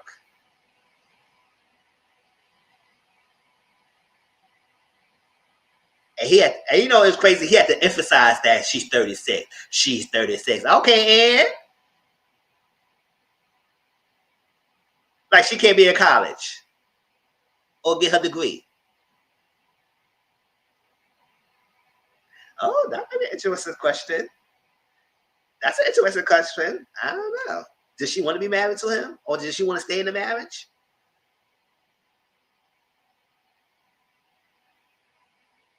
Yes, I don't like music, so I wouldn't be doing all this. But I don't know. There's a question that needs. There's a question that yes, this question to me because I asked the questions too about this. I'm saying that's what I'm saying. That's what I'm saying. Maybe she was like, "Listen, I need to reclaim my life, and I'm doing what I need to do, and get her back up youth, and you take care of the kids, because I don't even know if that kids is hers or not, or theirs. If you say my kids, you ain't say our kids or something like that. I don't know. Maybe she had enough to take care of your kids from your previous marriage, previous relationship. 3 kids, child."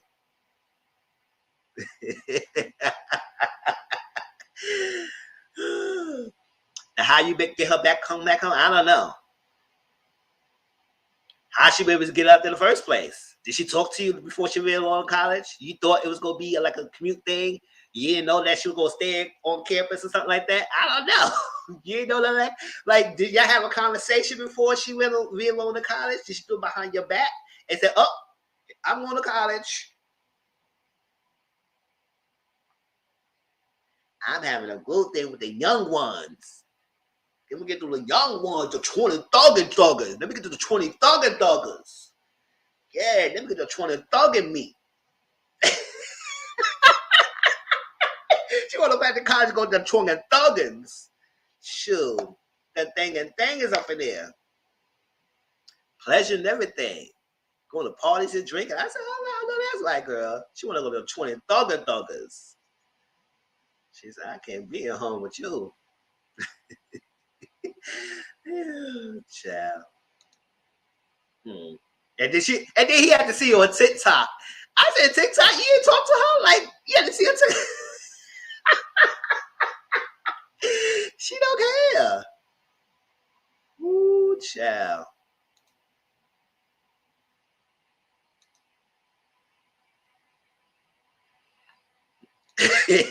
Oh, it does give a Contessa, child. And you know when a man get a wife to better themselves and all that stuff, they have a fit about that.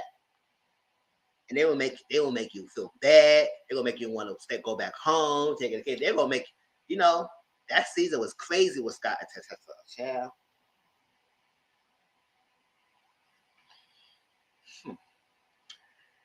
All right, question for y'all.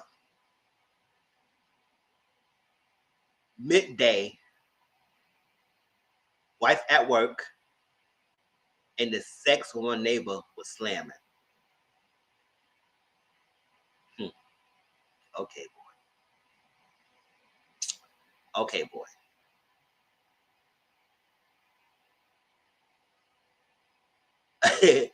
If they went back to school today, it was doing that frat life, I wouldn't care. As long as the grades okay. That's what I'm saying. Because you don't got time to doing all that and spend all that money and your grades ain't good. So I said, what you going back to college for? Just a party? Then you could have stayed at home then. Go to clubs every weekend.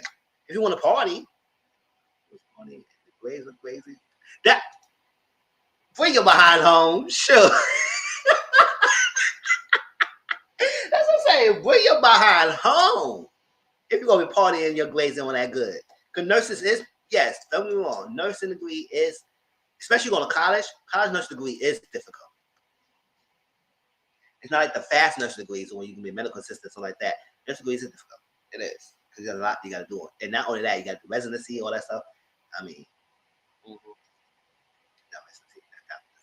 I don't know. Y'all tell me. But I know it's rigorous.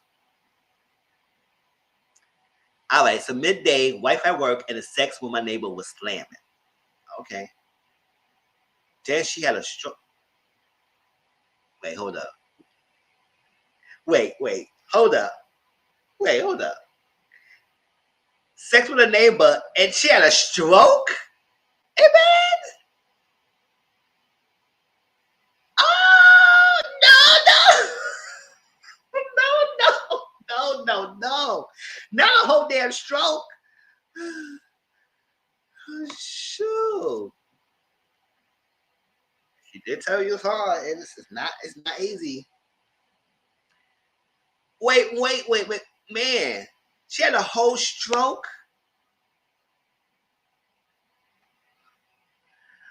That's what I'm saying. Not a whole stroke.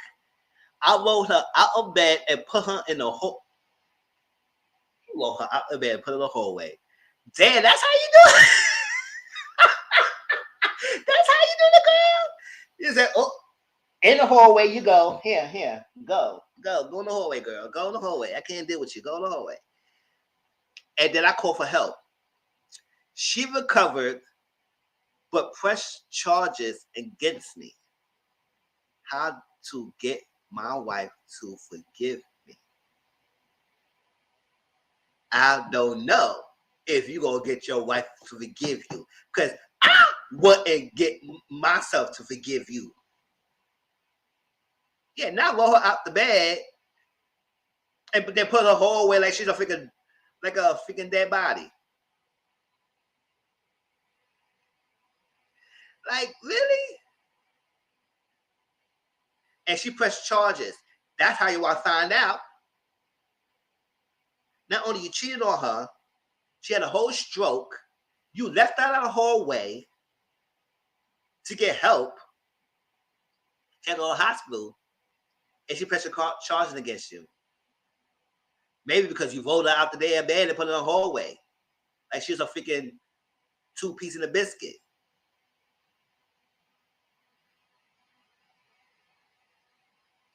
And that's what I'm saying. What she is pressing charges about? That's what I want to know.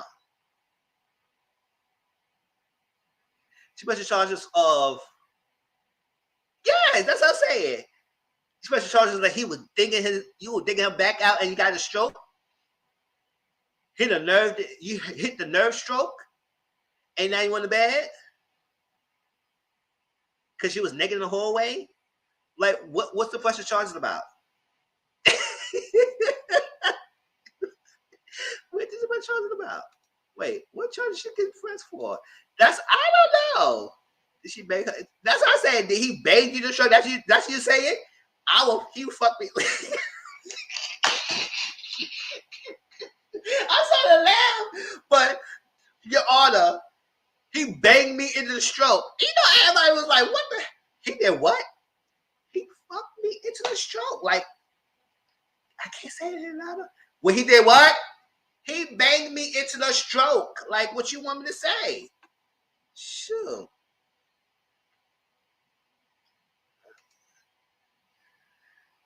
And I was a judge, I would be petty. I said, what you said?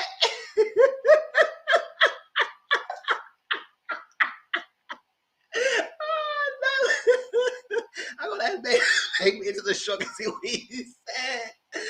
Oh my gosh. And I said, now you want your wife to forgive you. Your wife never will forgive you. Not only you cheated on her, you banged this wife, you banged this freaking neighbor the stroke. And I was maybe the wife would say, motherfucker, you didn't bang me into the stroke. Like, how the hell? You want to bang someone into the stroke? Why you bang me? Like, what's up? So you wasting your best efforts with somebody else? A neighbor who I don't go with damn? And now you want me to forgive you because she pressed charges on you?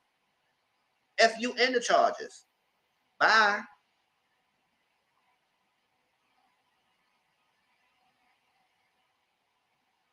That's what I'm saying. I don't know. That's I want to know. Did he press charges because you found yourself humiliated by going outside naked? And did he call for help? He said, yo, this lady outside, listen. This lady outside, I don't think her name. She had a stroke and something like that. And everything.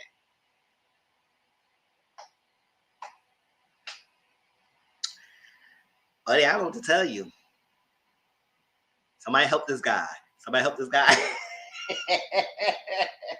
Because I don't know what to tell him. Because all these questions, most of these questions, you got more questions than answers. So you want answers, I don't know what to tell you.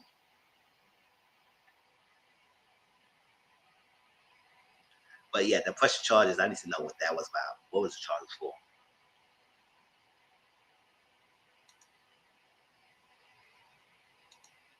Next.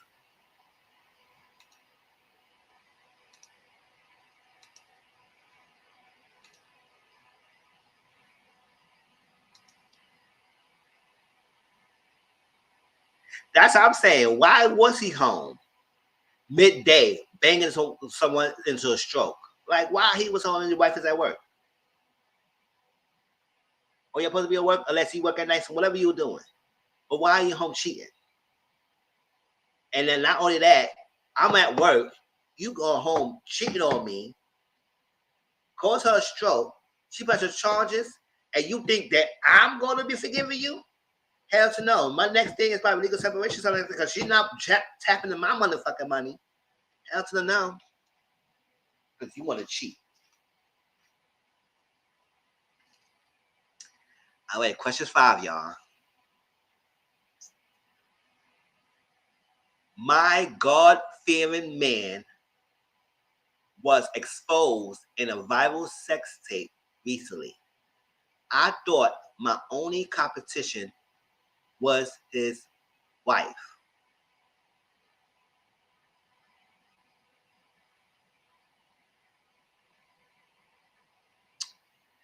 Girl.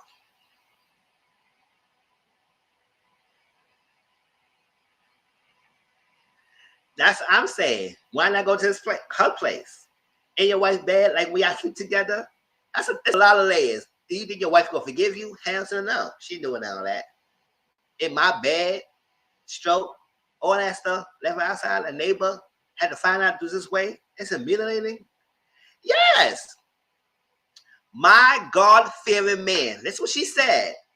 My God-fearing man was exposed in a viral sex tape recently.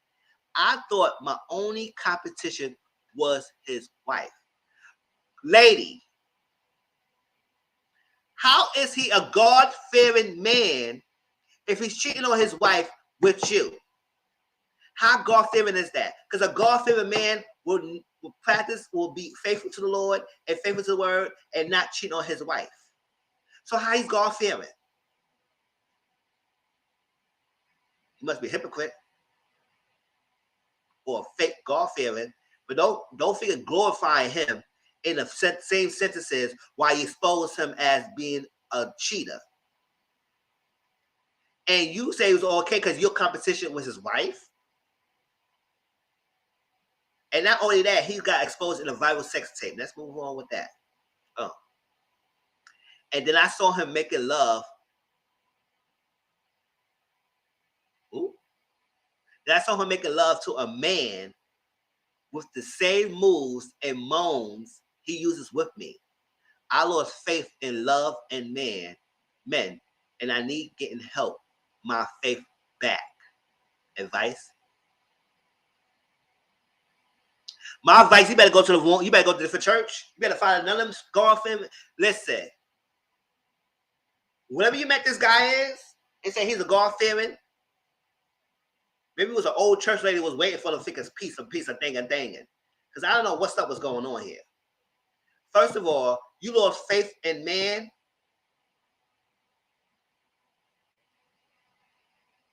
And love. And you need your faith back. First of all, the man you was dealing with is not your faith person you're supposed to be going to. He's not God-fearing if he was cheating on his wife with you. And you lost faith? What faith? You was in the mess. You was in the mess. First of all, this God-fearing man was technically a bisexual. And not only that, maybe he didn't tell his wife that he is. Or he probably didn't tell you that he liked men too. So that's double whammy. And then he got exposed to the viral sex tape that probably the guy leaked out. He used the same moves. I said, because you thought your shit was freaking cute. The same moves and the moans that he does. And your only competition with the wife. Girl, you thought he was winning the prize at the end? What advice you wanted to give you? You lost faith in men. And no, don't do that. Don't do that. Because you was all good when you was sleeping with a married man. Now all of a sudden that tape came out that he messed with guys. You should have thought about that. You jumped on the thick of shit. So what you want to do? What you want her to? What you want us to tell you? What, girl? How you mad at a cheater for cheating on you too? Right? A community husband. Obviously, whoever that wife is should be the one mad at here. She should be the one writing in. Not the freaking side chick who mad that he cheated with somebody else. So my thing is, I don't give a F about what you were looking for, what you need help. Get your faith with someone else. Don't get your faith in a guy who is God-fearing. That means he go to church or something like that. So you saw him that he's a churchy man. Oh, he must be new. But no, he was a churchy man when he was messing with you. So you get your faith back by believing that don't sleep with a married man. Sleep with someone who is single. And I don't understand that. There are people in home waiting for the piece to get. There are people at home waiting to get laid. There are people at home who want to be in relationships. People at home say, I need a man, I need a girl, I wish I had this, I want to have a cuddle buddy, I want to have this, I want to have sex, I want to cuddle, I want to have, I'll get some head, I'll get my pussy ate, I want to get all that. There are people at home waiting for all of that. But you ignore all that to deal with a God-fearing man who is married to the first lady that know nothing about what he's doing behind his back, behind her back. Not only with another female, with another guy. And you lost your faith in man and your religion. Girl, you should have thought about your religion before. I don't know who the hell told you that. Or what kind of Bible verses he was pumping to you in the bedroom and outside the bedroom to think that he was God-fearing. And you're going to compliment him by that in the first sentence. Girl, you should have F that out. Yeah. That's what I'm saying. And then he used the same moves and moans. I said, girl, you thought that was cute? A lot of guys use the same moves and moans to different females or different people they sex with. Obviously, if you work with one person, they think they use the same thing for everybody else. They realize that everybody's body are different. Everybody likes different things. Everybody drives for different things. So you can't be a freaking one-hit sex person, sex engine for every different people. Now, you thought it was only for you? That's what I'm saying. What was your religion then, girl? Now you lost faith. Then you need to rework on your faith. Because you messed up your faith by going against your word by sleeping with a married man. And then you mad because he got exposed in a viral video with another man. And well, did you know he was bisexual when you slept with him? Think about all that. And first of all, he was married. He was married. So you should have cut all ties for him when you find out. But now, He's God-fearing, right? Now you lost faith in the man of faith. Stop going to the church when you finding a freaking guy who was freaking sleeping with, and he was a freaking, come on.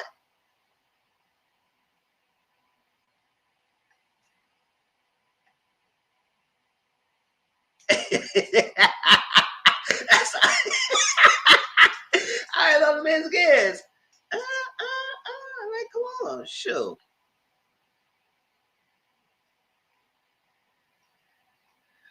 You see him saying, listen, I'm lost. I have you ready 3 times. And I'm like, what?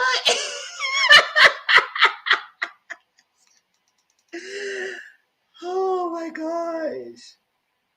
I can't believe she wrote this in.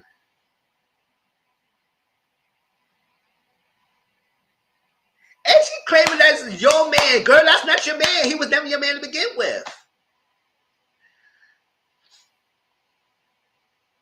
I lost faith in love in man, and I need help getting my faith back. I lost faith in love in man.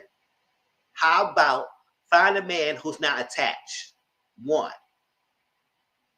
Period. Hey, you can find a bum in the freaking. Find someone who's ready to who don't work, who ready to give dick if he wants some freaking man. Obviously, it was all about the sex because you were married with a married man. So find someone who don't have much and bang you out. All right, let me stop moving on. Let's go to the next person. Oh, sure.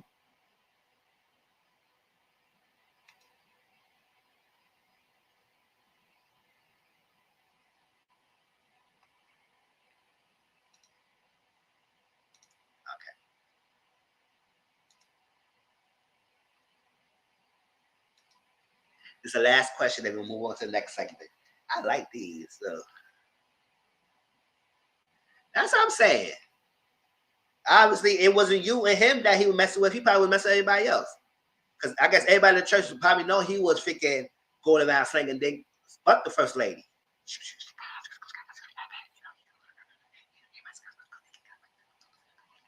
They was probably saying all that. Probably saying, he good at bed, how this. That's what I'm saying. How you get them is how you lose them. Period. Point blank, period. Girl, you on your own. I don't know how to help you. Now, if the wife put in, we can help her. Because it's her got to deal with all this humiliation. Not you.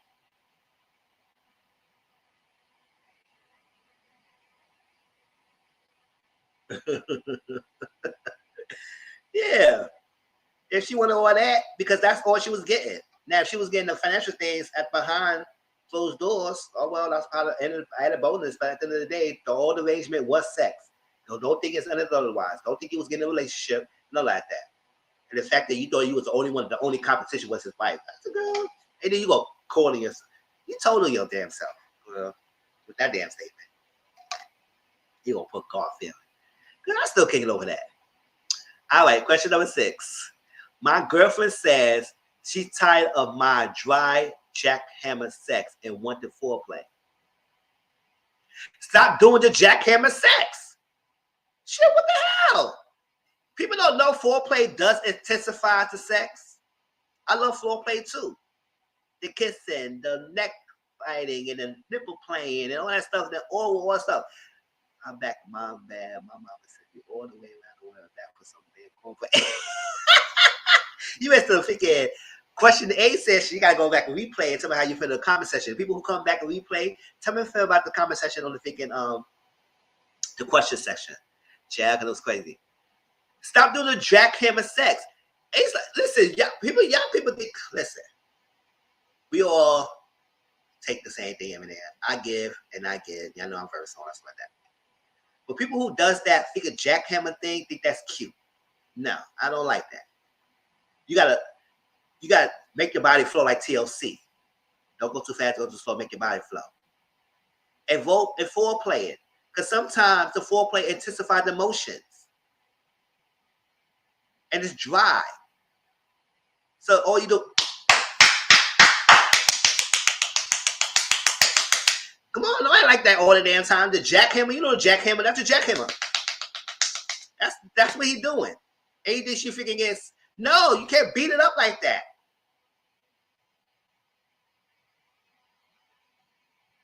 It was different. It was different elevations or something. You could do that at times, but not keep doing that and freaking constant. Come on. And she went with foreplay. Do the foreplay. Intensifies it. Do something. Because foreplay, it does intensify the emotions in the sex. And when you have that before you had sexual, you get more emotion. You get more feelings about it. You get turned on. Yeah, that's happened when you want to do a quick quickie.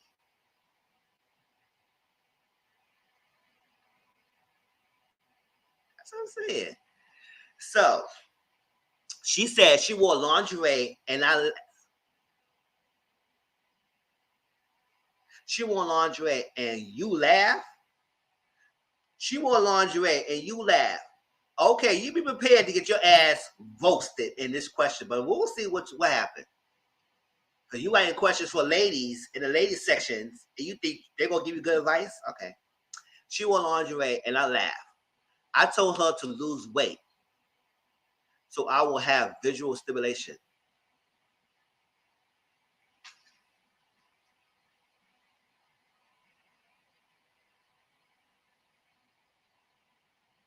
Tracy Boo, you better read his ass. Read him, girl. Read him. I'm gonna go Tracy. I said, read this motherfucker because I don't understand. You told her to lose weight so you have visual stimulation.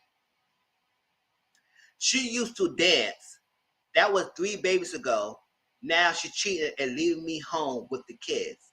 Advice: stay home with the kids. That's the advice. Stay home and deal with your freaking words and actions. Because what we're not going to do is that, yes, she used to dance, so you would think that she could have the same body. I don't know what's up with y'all. Like, listen, I'm not a female like anything, but we seen enough to know that woman body changes after having children.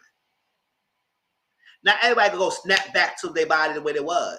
And if she had 3 of your freaking badass kids, I don't know they're badass, but I add the emphasis on it. 3 kids and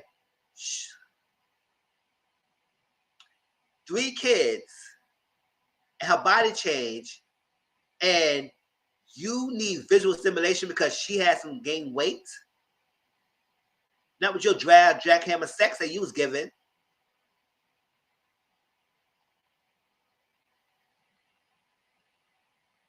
And maybe she, you know what? That's the problem. Stop giving these guys think they could do. They was doing good in the bedroom. If they sex is whack, tell them.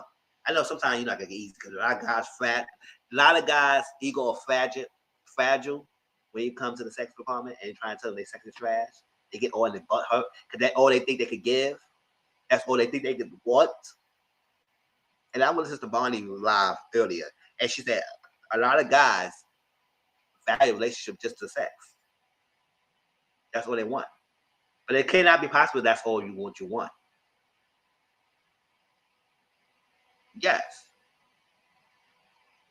So she can't be doing that. You gotta do more. 3 kids, it's more stimulation, it's more emotion involved. And this is your girlfriend, not a wife. And she gave you 3 kids, and you use the same ass moves like you used to be doing. No, it's dry. Yes, now she's cheating and leaving home. She cheated because you call her ass fat, basically, in a way. She needs to lose weight, so you have visual stimulations.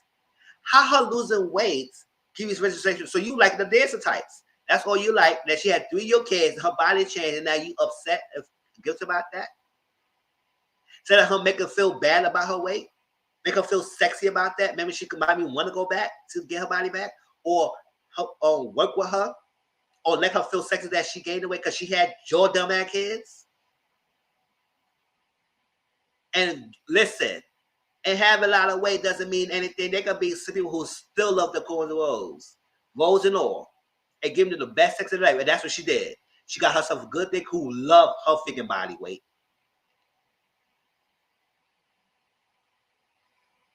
Sure. And that's what she got. She got someone who loved her body, who would kiss all of this. And now I'm not saying he when he spend time like that, but I say she probably gained a little bit of weight. Somebody got some little baby fat and everything. So he probably loved all of that. stimulate her titties. It's maybe sensitive, the nipples, the neck, the body, every arch of her body, and give her some good sex. And so she ain't coming back. And she'll be home with the kids because you need to be staying home with the kids. Visual stimulation. What about yourself? Are you freaking packing like that? Cause listen, a lot of these don't need to have 6 packs. Once you digging them right and you treat them well, they can love your corns, walls, and all. So all your body think your physique, like you claiming that you love and have, and I don't know he said all that, but still, I'm creating a scenario. You think your 6 packs and all that stuff is so good, and you may have a little dick pack, whatever you want to have a dick going on, and think that was okay, and that's all you need, that you good, and because you good in the body wise, and she's gained some weight, that you can't be visual stimulated. That's when you had 3 kids, so you visual stimulated before, now you could be visual stimulated now. Learn how to love her. It should be learning how to love her. 3 of your kids. Yes. And you got the kids. So she's good. I got here. You gonna say I need to lose weight and you gonna laugh? Once you laugh and I wear lingerie and you upset because you don't want to give a floor play, she wear lingerie and you laugh and you think I'm gonna have sex with you anymore? Hell to the no. Not with your dry ass.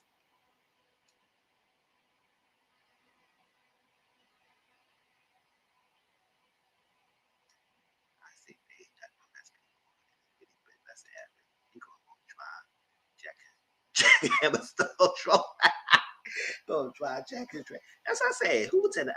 That's what I said. Don't pretend nothing. You better let them know. Shoot. Listen. Not everyone gonna like our sex. Everybody says some trash. People say they love it. At the end of the day, if you're going to continue to have sex with someone, learn their body. Hey, no, come on. A lot of guys only like the chase. They just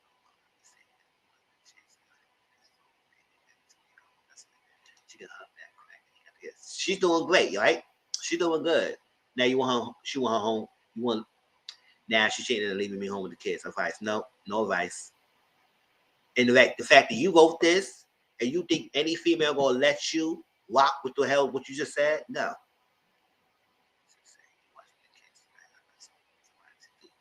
That's what I'm saying. Who would love my lingerie in my weight because she used to dance and you was liking the dance body. So you thought that she was never gonna gain weight after having 3 of your kids. You thought that, huh?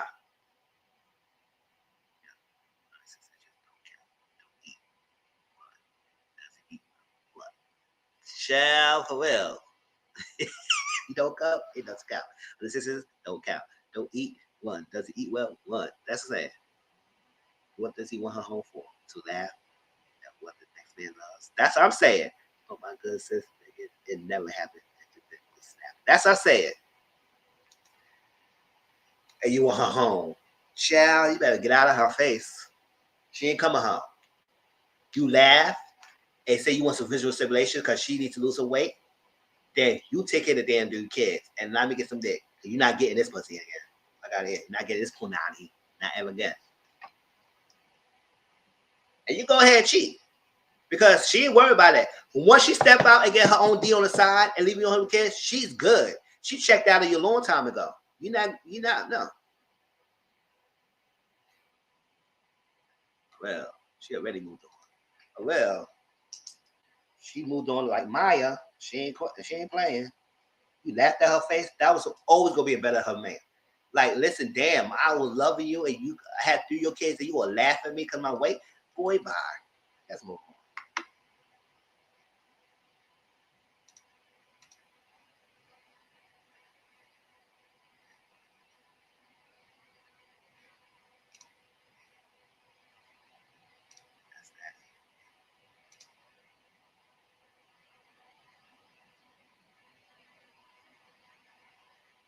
Well.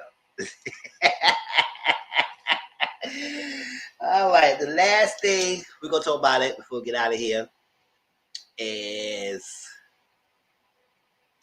the Love and Marriage little thing going on with the Kiki Live, Wanda Live, and then the Destiny interview. That was Old Ladies First Panel. I had shared the Old Ladies First Panel interview with Destiny up here. If y'all seen it, yeah, talk about it now. If y'all didn't see it, I shared it up there with you. And it's also in my Discord. So if y'all didn't watch it, watch it.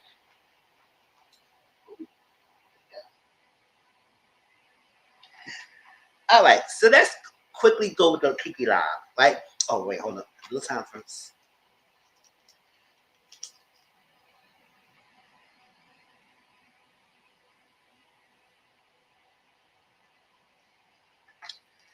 All right. Kiki didn't say much on her live. And the stuff that people probably thought she was going to spill some tea, but she can't because, you know, she's part of the show now. She's in contract.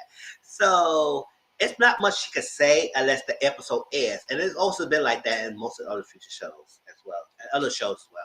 A lot of cast members cannot say something that before it happens. They have to wait till the show airs before you say anything about what happened. Now, after the show episode airs, then they can speak on it. They can speak on it. So she didn't really say much, but she did say, and I can tell, I don't know how about y'all, I do like Kiki. It's like that. You can tell she does not take any mess. She doesn't back down. That you trying to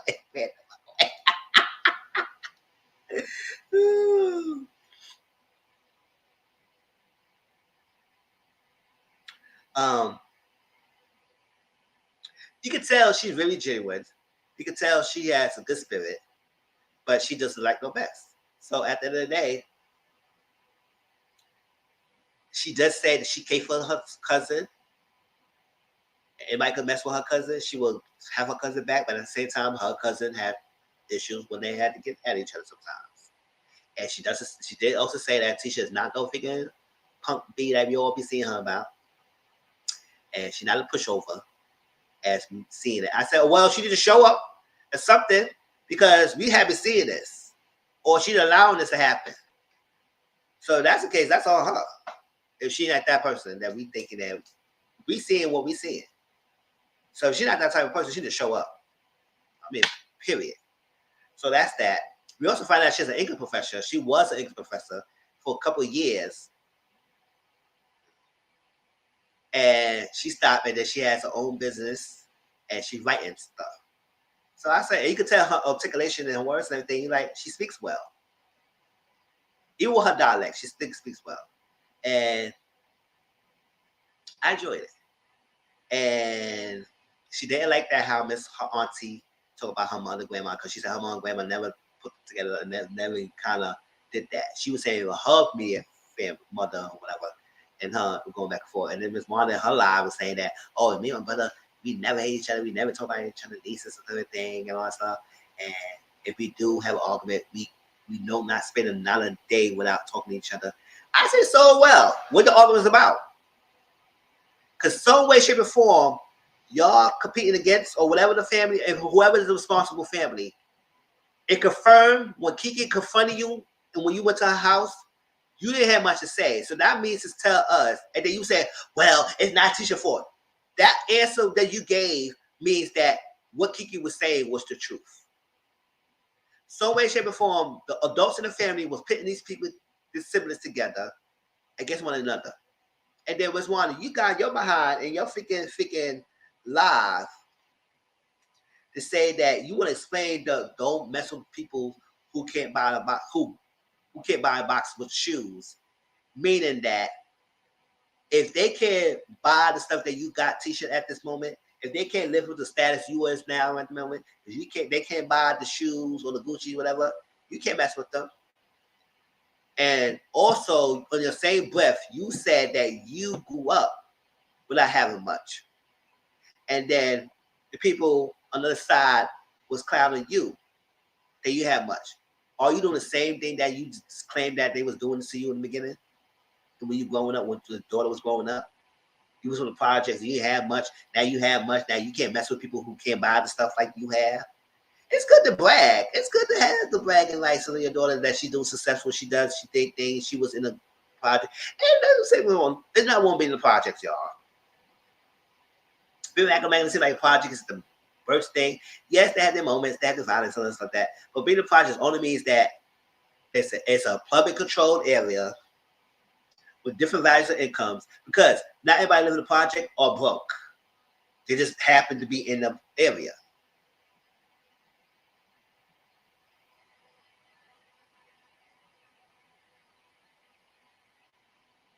Yes. And not everyone probably is broke. They have income.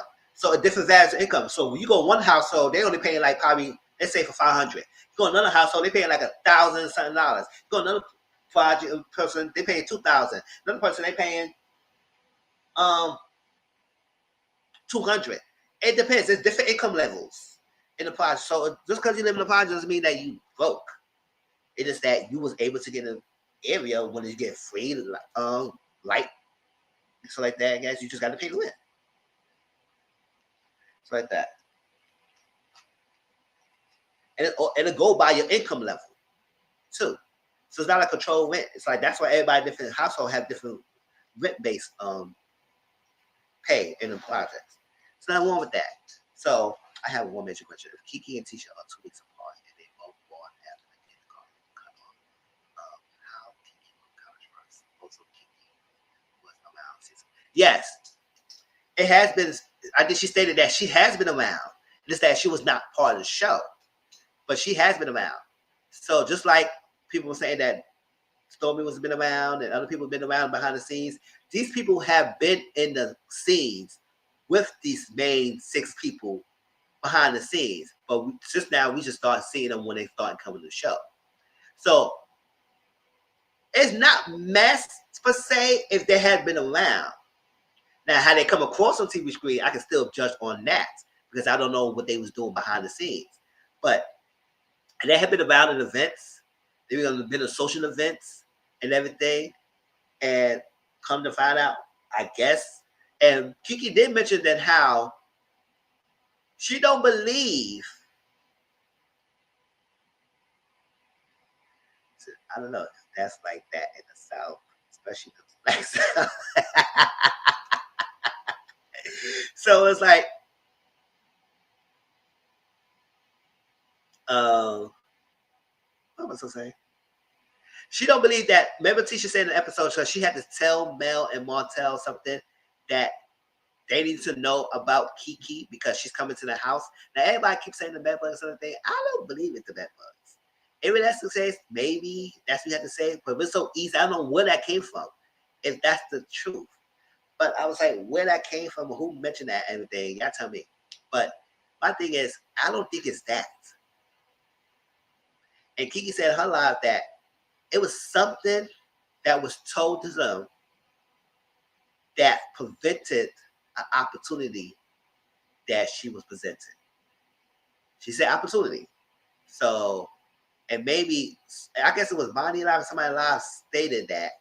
It was a call-in. Somebody did a call-in in her live. Stated that maybe the real issue is that Kiki and her husband were supposed to be in the show, and it was not supposed to be Marcel and Tisha, allegedly. I don't know if that's true or not. But Kiki said it was some opportunity that was stopped because they had to tell Mel and Martell something, and then other words, her opportunity got stopped from there. Shows to me that she was supposed to be part of this cast or something that she was supposed to be around. But since whatever was told, she was not on it anymore. That's what I think. Because I said, what opportunity was presented? If it was not the show, what opportunities that was presented that you had to tell Mel and Martell? I mean, any normal person would think that. I wouldn't think so. I said, oh, what do you have to tell? Because I was coming around. I mean, it would make more logical sense if it wasn't that buzz. I mean, out there, I say, hey, that's what is it? But the fact that he said it was an opportunity, and it was not because she had to tell him anything, and it's not what we all think it is. Now, I don't know what's that tea, but she says thing will be brought up, so we have to wait to see what exactly what it was.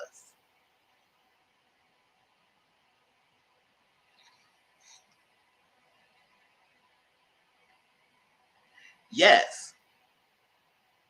Yeah, because that's what I want to know. What was the opportunity that prevented? Because she said opportunity.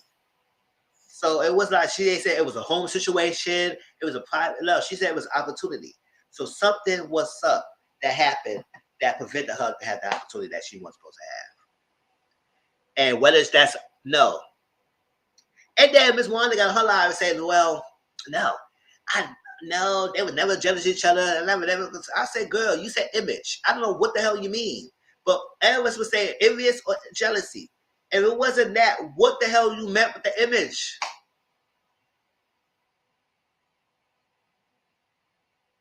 If you know your niece was never jealous of your daughter, why the hell you said Kiki's image of Tisha? What is it? The reflection? They mean to say they'll see the same person? Explain that. I wish nobody asked her, explain the shoe comment. I want people ask her, explain the image comments if you don't think that was jealousy. If that was not what you meant. What do you mean by that? So you got in your life and contradicting yourself. You say you grew up in the projects, people going down and they think it was better than us. Then you say y'all never really had to pit it against each other, which you told a lot because your action in that episode explained that clearly that was the case. And it's not Tisha's fault. Yes, Kiki and Tisha could break the cycle of that. But we see you did that before, comparing hairstyles of your grandchildren against Miss Vanessa's grandchildren. So you did that. We seen it in our own eyes. So she had to tell us that. We seen it. You like to pit kids against each other. Now, if you didn't do it with your own damn niece, you seriously did the show in this season. I think that's the thing that she probably told Carlos Hay. Yeah, because something happened. So, Ms. Wanda, that's why I can't really. I had to watch it and see what it is so I can talk about it. But I really don't really watch her lives because I can't do with her everything. It's busy itch. That's something. But other than that, she doing the most. And she was very contradictory. I said, girl, and I said, you can't mess with nobody who can't buy the things. Girl, don't you realize what you're just saying?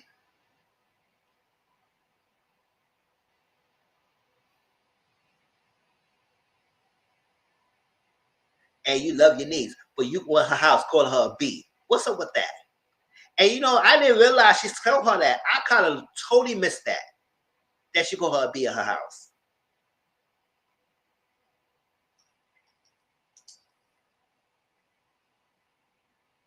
And Kiki, and I know what? I probably missed it because Kiki didn't respond too highly about that. She didn't zoom in on it. She kept it classy and cute and still kept Wanda on her toes. Now, he was right. We on a reality TV show. And remember I was talking about how reality in the reality TV show? Yes, because they cousins understand that. But she didn't say anything that was new tea that would damage Tisha's marriage. That's something that we have seen. We have seen it already. She said people want information. She had to question her marriage. We had already saw. So that was nothing new. And I wish with Tisha, and Kimmy would have told Tisha what exactly was said. And I wish Tisha would have asked Kiki what the hell was said. Yes, I was Tisha. Stop that. Yes, it is. That's the same.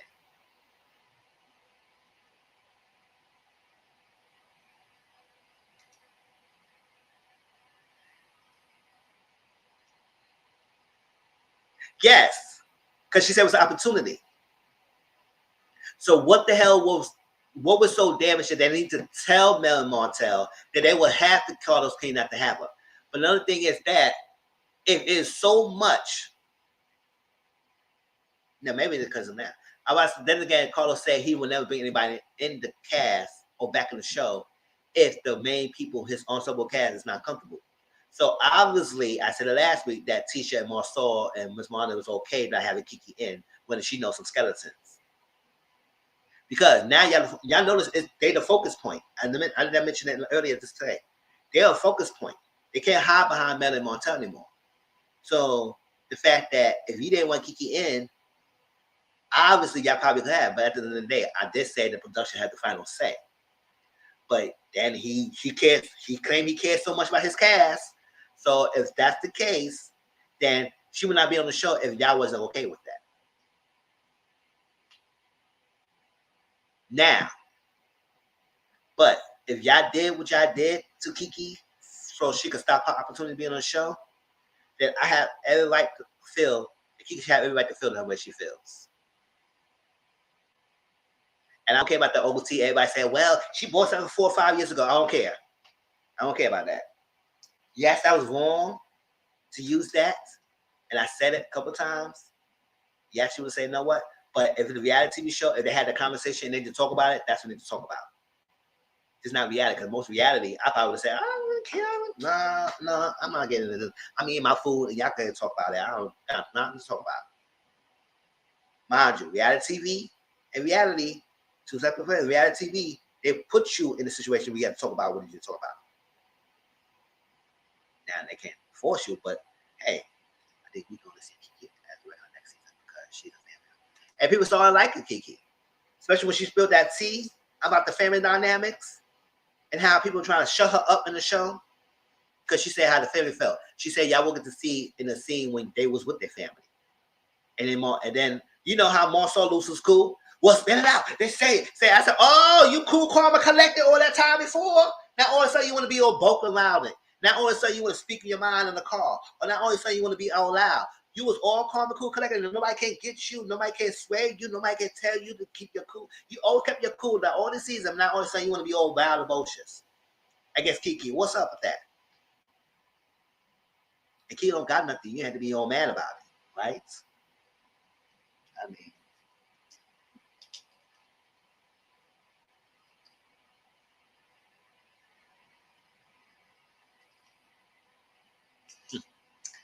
all right, so that was the lives that I wanted to mention. Now we're going to talk about the Destiny interview.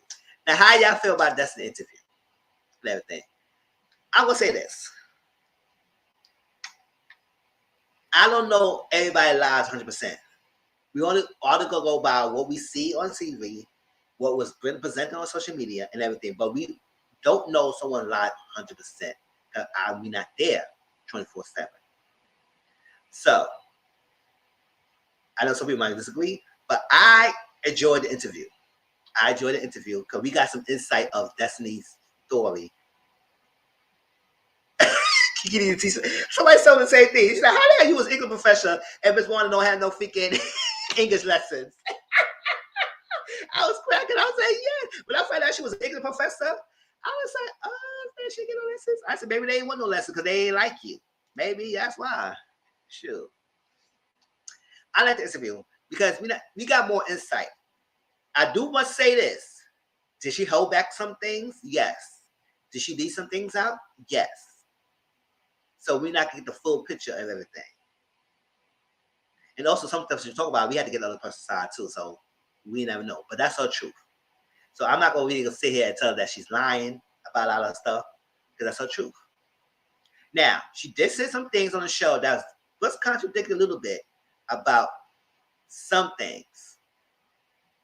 But personal stuff about her customer bad and everything, that's her life. So I can't say she's lying about that. Now, there was something that she did lie a little bit about, especially about she don't believe that Tisha Avery talked to her bad about Marlon Melody. I don't believe that. Now, that's what I don't believe. I don't believe that. Because we see Tisha had talked about bad about Melody a couple of times. Different people. So you going to mean to tell me that y'all didn't have no conversation and nothing was bad about Melody? Well, I don't know how bad could be, but I mentioned that y'all had a bonding moment about Mel towards each other. So now I didn't believe that. But yes, let's do some key highlights. Because I know we don't want to waste too much time. But key highlights.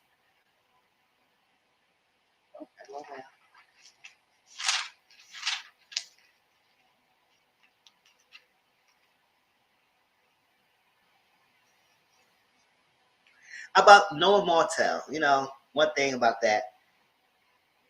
She knew Martell from the high school area. They never went in the same school. Now people say, how you know? If y'all never went to the same school, how you knew him? I said, she probably knew him from high school. It's not like that she was in the same high school as him. They probably knew each other, small town, knew each other, everything. And then she said her father, his mom used to date. And then she said her cousin and his cousin was married.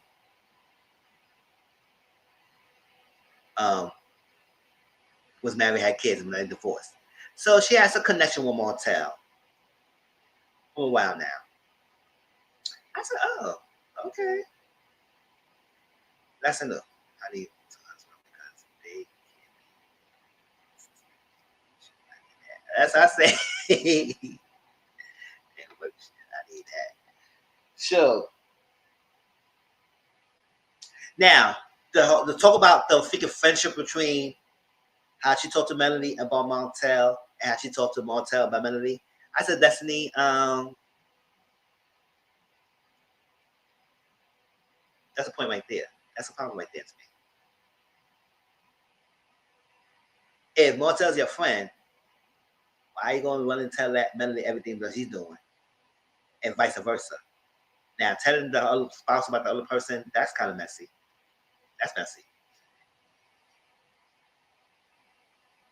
Because she said, oh, because I tell Melanie more things about Martell. And then I said, that's your friend. Why you telling her everything then? That don't make sense. You'll keep the friend group and you won't be friends with both. Then conversation about what the person is doing, I'm out of it. Don't press me about him. Don't press me about her, because I'm not telling you nothing. Let's see what our dynamic is going to be. Not because of what I'm doing. And that's another thing. So I was like, I ain't believe that. I was like, oh, wow. And more to your friend, he probably just feel something about you kept telling him everything about what he's doing too. But whatever.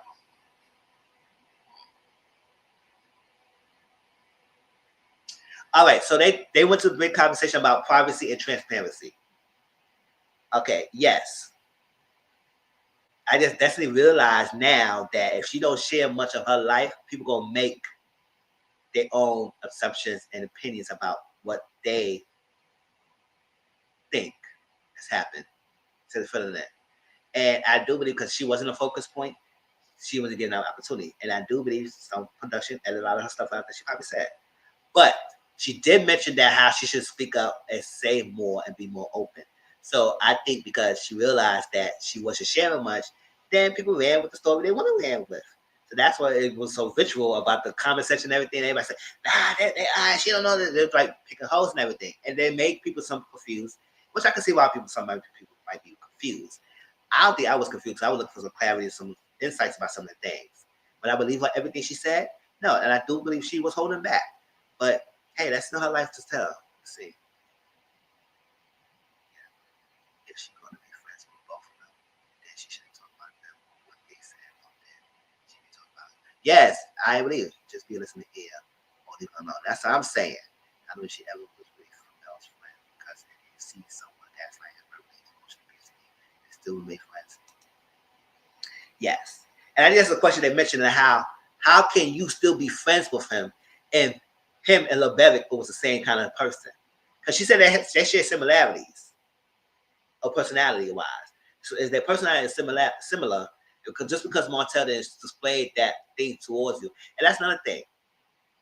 When a person presents themselves with another person that they probably didn't show to you, doesn't mean that person saying that is lying or is untrue. It just meant that because the situation brought themselves, he showed a different side of the character on him, and that's part of what that person is. So that explains to me that if another situation to happen with me and you, that you could present that same personality or same thing towards me. So when somebody tell you about their experience with someone, listen to them. Whether you had that same experience or not, just listen to them, because it could present himself in the future with you, or you could see it yourself. But don't automatically dismiss the person because you didn't experience it. And the fact that you and your husband had the same similarities, Martell, you and Mel experienced kind of similar characteristics of your husbands. Now, like I said, we can't tell Destiny who she be friends with now. But at the same time, Melly has every right to not mess with you. And you can't get mad at that. Does anyone know what Destiny's Zodiac sign is? I need to know. I don't know. It's like that. Okay, so this is one thing that I mentioned that people would say that she was lying, and then I think CM kind of jogged my memory about what she said. Is that on the reunion last season, she mentioned how she said she decided not to disclose some things because it was her choice. Not disclose it. It was no gag order. Technically, he really still didn't give a gag order, but it was a signed agreement between her and LaBerrick to not to share some things on the show. So she had to be careful what she said, and she had to be mindful. Not meaning because he gag ordered her not to say nothing. It's just that some things cannot be mentioned. And also, Carlos himself got served papers of some things that he can't show.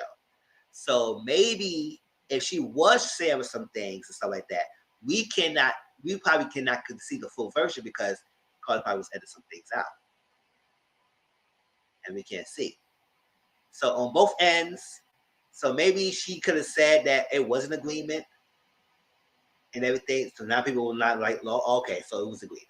It was something going on. It was some legal agreement. But she left that out of it. So now people say, okay, so you choose not to. Now you will say it was order, it was agreement. That's okay. Yeah. So that right there, I can see why it was contradictory because it's not your choice. It was something in writing that you and your ex-husband agreed in that you're not supposed to share some things. And also, she did mention that she's still going on legal. She's still going a legal battle with him. So she still got to be careful. Even though they divorced the final, she's still in a legal battle with him. So she still got to be careful what she says.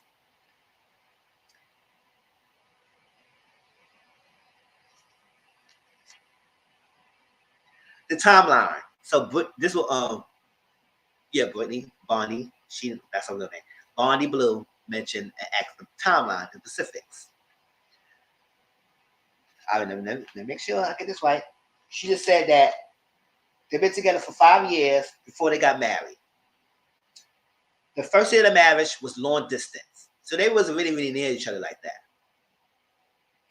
And they got engaged after 3 years of relationships. And they got engaged for 2 years. Engaged for 2 years.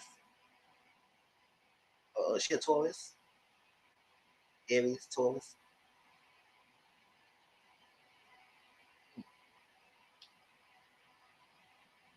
She got engaged into 3 years of relationship, got engaged for 2 years, was engaged for 2 years, and she got married for 2 years. And within, she was going through divorce and then between 9 months of that freaking 2 years. I said, oh, child. So this will bummed us out. Not only that, right? She also gave birth 3 weeks that she told us in the reunion, 3 weeks after she gave birth to Laura and everything. She was in the parking lot and everything else like that. She was giving her baby some vitamin D and also something else like that. And she would serve papers in the parking lot. Serve papers. I said, oh, papers. Ooh, child. So her papers.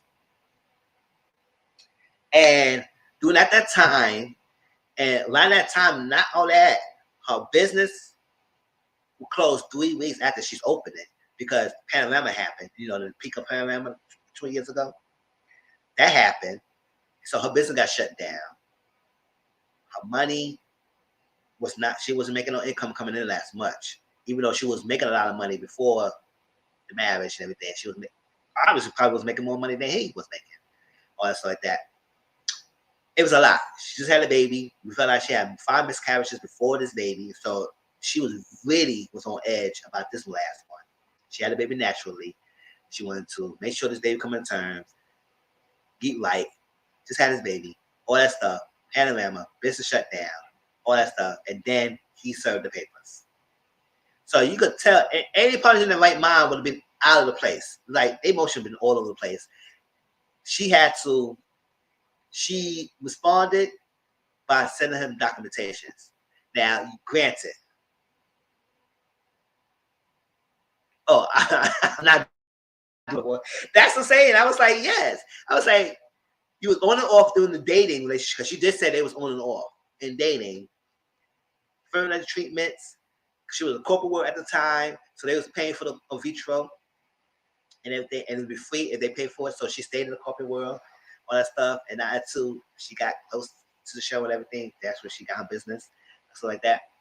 But she was doing all that and at the baby, so she was complying to him by sending him documentation, but instead of sending to direct to the attorney or something like that, the clerk office.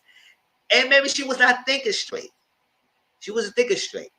So he was vindictive and kind of went to court and said that she was not complying, even though she was complying. It is that she sent a direct to him and said that she never responded. So he got a default divorce judgment. Default judgment, but that didn't even last long because she was like, okay, when she finally got an attorney and everything, she called the clerk office, and because of default judgment, he got everything he asked for because, you know, the person, you know, default judgment means if you don't show up, if you don't comply to the documentation and everything, the person who show up and who files get everything they asked for. So, yeah, that's why he was able to get the full custody at the time and all stuff. But that was short-lived. It wasn't long. So people say, oh, well, if he got short custody, let's go full custody. Because I was trying to understand what was going on, the thing, and she had the baby, it was like, all that stuff. The default judgment, then she found out, the clerk said, oh, he must have been divorced. And all stuff like that. And we was all shocked. I was like, what? What? And he said, yeah. He said, you didn't respond to everything, and then you got divorced. What's up? So then they got a return, they got overturned because they recut out everything. Got that thrown out. So she was like, because most people would say, nah, it's giving black. They could. I mean, it could probably be possible because it didn't last long. It didn't last long. And everything, because when she opened up, it was around point around the time. So when she opened up, it was just her bad luck that it got closed down because of the panorama. So maybe it would never open and everything. And now she says she's revamping and revamping her brand and revamping the store and stuff like that and relaunching. So maybe it'll open back up in the future. And maybe, but then again, why she probably filmed in there when she did that scene in that office when he tried to bring the product to her store. Girl, if you know your shit was open, you just film it in there. Girl. So they threw that judgment out. So they do a judgment out. She complied and she did the documentation and everything. And they got joint custody. Joint custody. She said she gets him every Thursday, and every other week he get every other Thursday, Friday, Saturday, Sunday. So they share. They have joint custody, and she got primary residence of law. So I was like, okay, they got joint custody, y'all. He don't got full custody. So that. But that was that. I was like, oh wow. But so Bonnie was asking her, what in his right mind, like, how when you feeling when he does it, like it's being vindictive. So you don't want to bash him, but stuff you're telling is like, how can you not feel some type of way about him doing this? Just had his baby, this going on, all this stuff. It was high risk pregnancy. It was like, come on. It was very vindictive. And that's when she mentioned that how him and Martell has similarities in how they treat. And so she felt like she wasn't being protected and provided for. So she started moving as a married single woman, and he probably felt emasculated. And when men feel emasculated, they do some damaging things to their females because they don't give a damn about your feelings. And that's what it was. And also I would find out that he was more in tune about being a show than her. And the fact that when he did the show, it was supposed to be an opportunity for them to let her go. So I was like, what the hell's going on? So you telling all this, and we cannot form an opinion about, and I want to bash him. It's like, listen, the way you tell us, he seems like he's very into himself, just like Martell is narcissistic. So if it's not about him, nobody else can get into shine. So child destiny. So she said it was emotional cheating in the relationship, but nothing to concrete evidence that it was no physical, hardcore cheating, whatever it is. There was no hardcore cheating with evidence. So I said, maybe that's what he thought. So he thought he was emotional cheating. He wasn't involved with him. Your mom was another man. He was emotional cheating. Cheating is cheating. That's emotional cheating. That's cheating. Like that. So I was like, child. Yeah, she know the red flags. It was red flags in the relationship. You know them. And she was marrying him based on potential. And this is one thing people telling people that, and usually they tell a lot of women that you do not marry for potential. You marry for what they could bring now. Because if you focus on the future and then not living up to that vision, then you just shut yourself short because you had this expectation and it's not being fulfilled. So you feel unhappy. So if they cannot settle what you vision now as your husband supposed to be in this certain moment, don't set yourself up to being there and being unhappy. Leave, move. What's that?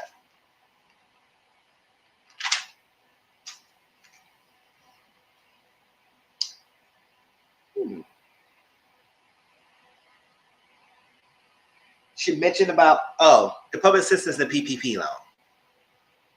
And I was like, how do people misinterpret that scene? But then again, Maurice, when you're a lawyer, you should know the difference. Like, I don't know what he was saying. But loans or assistance, but at the same time, it confuses people. And I understand that. Because people say, oh, how the hell she denied the PPP loan? First of all, she said it's public knowledge. So you can find out and look it up that she has it. And she never denied it. When she went to the office and she said she had to get public assistance, he said, oh, the PPP loan? She said, no, not the loan, public assistance. So she didn't say she didn't get the loan, or no, she just clarifying, no, I'm not talking about the PPP loan. I'm talking about the public assistance. And I know people in the comments were saying, then what type of assistance you got? What type of assistance you got? All she said is programs out there that help her with things, everything, which was a newborn, and money wasn't coming in. And the panorama, I had to remember that through the panorama, the restrictions and the guidelines of getting assistance probably was lax a little bit. But at the beginning of the pandemic, it was not much programs being fixed because people were still trying to just about what's going on. But after a while, they started coming with the rental assistance, the lax restrictions on public assistance. And even if you was making money, you could probably still was getting some of the stuff and everything. Unemployment line. And it was a lot of stuff that was being built and all that stuff. Now, I guess, especially in New York, they're trying to recoup their money. So they're trying to jack up rents and prices of foods and prices and everything. Government trying to do that. And oil prices, they try to jack up things.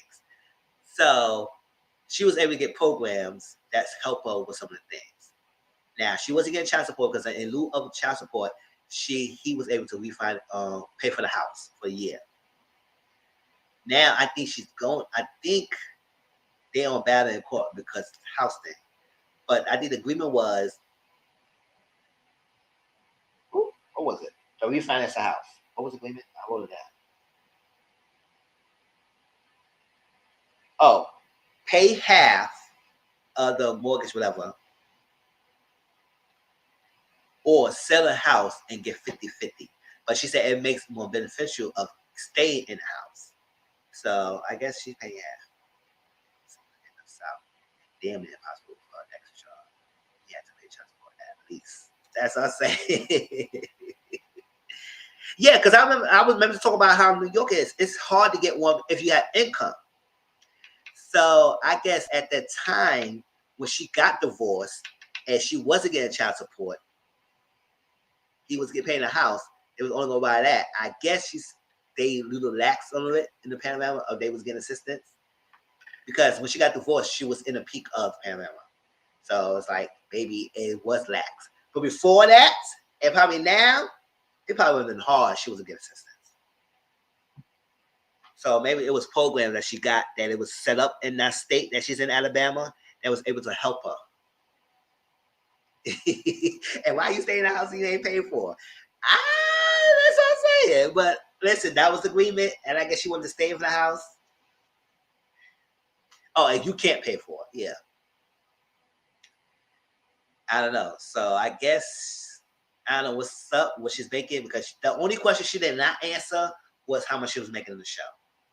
So I don't know what she's getting at, or maybe she's getting back together or whatever.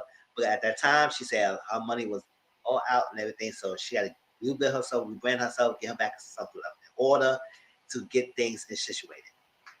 So maybe her finance is becoming better, and we'll see how that goes. But she did mention how her and Tiffany are cool. It's better with her. And but her Stormy, and Stormy mentioned her side of things, which I do understand. Because Destiny mentioned that how her Stormy was cool and everything, and at some point and everything, she was trying to ask her for products and everything, and she went directly to Stormy, and Stormy didn't respond. She sent 2 responses, and she didn't respond. And now, we know that Destiny and Stormy gonna get added in the season. We don't know the reason why, but we'll see. But it was probably too much to yeah. And so Stormy mentioned something, and shout out to our family member CM, put it in the Discord. And I said, oh, well, it kind of makes sense. All right. Because she mentioned that you have to have a license, something like that, and distributors to get the products and everything. And some people can't go directly to the person, which definitely did. But Stormy said she does her business like that. She don't do direct business. She does do distributors because they have the agreement, the license, stuff like that. She ships to the distributors. She'll go to the stores and everything. She can do that way, but she didn't do that way. She went straight to the source of the products. And so she doesn't do her business like that. She can't do that way. And because she didn't even see a store open like that, maybe she didn't want to do business like that. So, and people say it was hard to ever open. And that's probably why people say it was never open. So probably that's the reason why she wasn't getting response and stuff.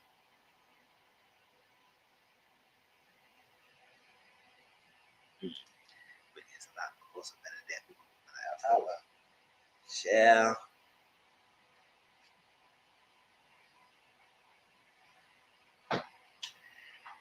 All right.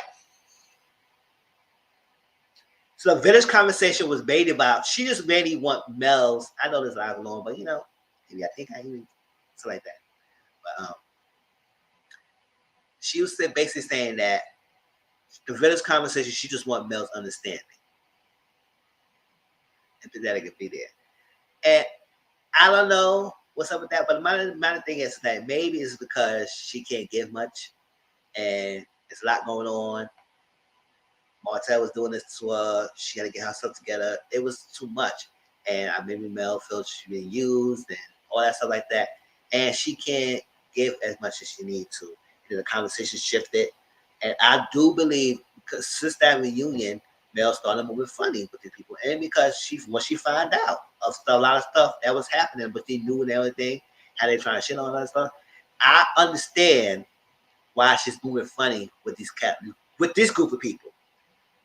I don't know how she is with other people, but with this group of people, I understand why she's moving the way she's moving. Yes, maybe she could, if Mel is being manipulative, maybe she's being vindictive, or she's being messy. Maybe because she's doing that because the ladies around her, the people, the group around her, was being shady behind her back.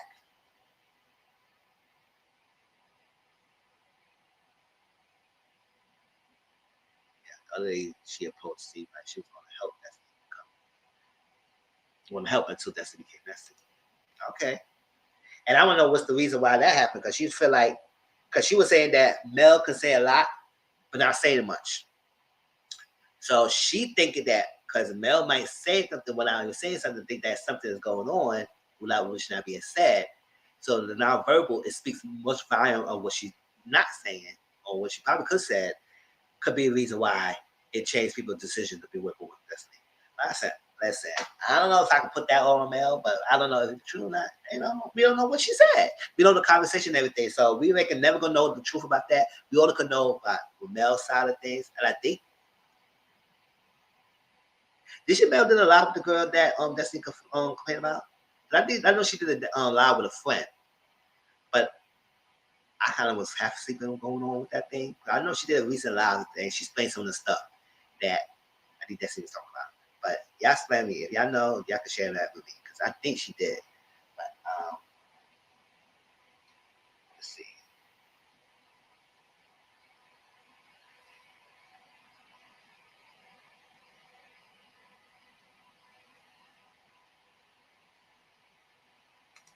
All right, if my friend gives me money and says nothing comes to me and pray with them. Yeah. I think she said because of recent events that she's saying that Mel is a bad friend because she's not there for you, everything. But you don't want to say that she's a bad friend, but you said the recent events, I can see she'd be a bad friend. But overall, with your friendship, do you ever consider her really be a good friend? Because she said she never asked Melanie money. Melanie just gave her money. I said, okay, that's cute. And remember that. They asked for the money back and everything. She came, even with your midst of a disagreement, she came and hugged you and everything. You need time and everything like that. Now, she did say that Melanie knew every details of her divorce up to the signing of the papers, which I can't knock that. It cannot be. I think that could be true. I think Melanie probably knew. Probably act shocked on TV. But at the end of the day, she was live and they joined and she went on. Okay. Yeah, I remember she did a live recently. Saying no which was. And I would say I could believe that she probably knew. The only thing she probably was shocked about that she did just knew that she finalized that signing. Maybe, but Melanie probably knew that it was going to happen. She didn't know the time that it was finalized. And kept the distance and everything. So if you kept your distance because you need to deal with things, but that's what was funny because hugs always want something about that. Yes. Yeah, that's what's funny. Because I talked to Montel about that. To me, it felt well because I was like, this is exactly what she had an issue with. You talking to people about her, which y'all all talk about each other. So it's nothing new. So I don't know why y'all all getting your feelings about that. It's nothing new. Y'all all talk about each other to other persons. Now, if they can't mess with you because you talk to some people they don't like, then that's what it is. You can't get mad at that. She said she don't rock with you because you talking to Tisha. She don't rock with you because you talking to Martel and everything. And how can you be friends with him when he dogged me out when you know you was in a similar situation about the man? And that's why I think Bonnie was asking her about that. That's what she didn't like that. I probably understand that too. I would say, yeah, if y'all are cool and you and Mel had a similar situation and dealt with the same similar kind of guy, and they've been best and Bevic and Meltel been best friends since they were 6 years old, then they share the same mindset.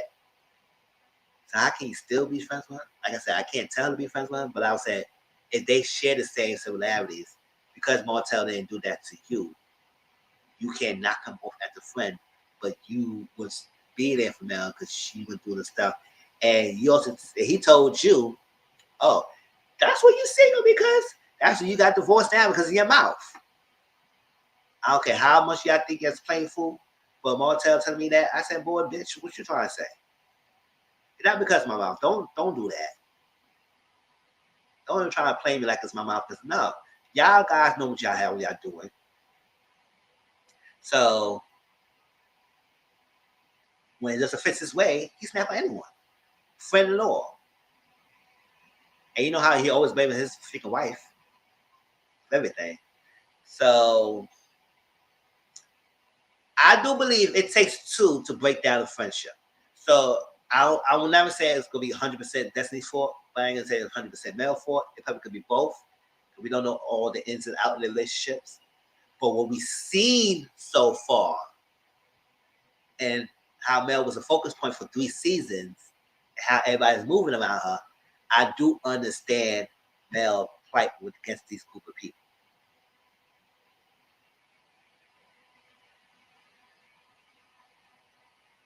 And I'm not going to discount Destiny's feelings about Mel and her feelings about everything else because that's her story and everything. But I do have to understand what people saying and agreeing and all this like that and how things move. Now with the hotel thing about she being moved like 3 or 4 times and everything, and she happened to be next to Mel, and Mel was in the hallway and she heard them, and I mean, granted, Mel never could tell us what the hell was said. I wish she would tell us, but maybe she holding back, and maybe she will tell us in the future. But I want to know what was said. And but Destiny said, she said two things. She said Martin needs to get his act together and everything. And also,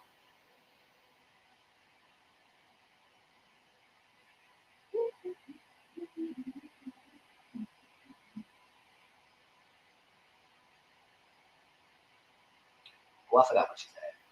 I wrote it down. I forgot what the hell that is.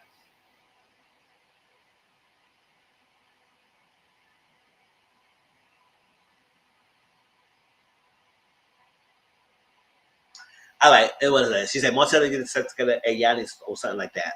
It's going on. I wrote it down. I forgot what it was.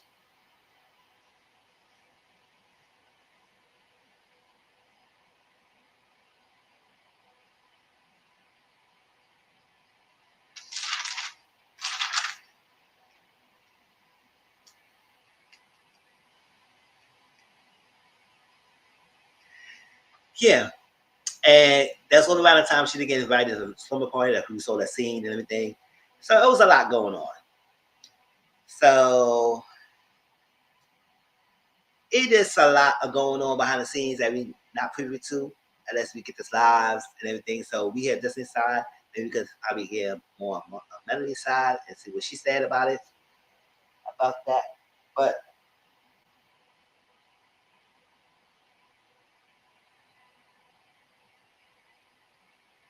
and she said her Kimmy.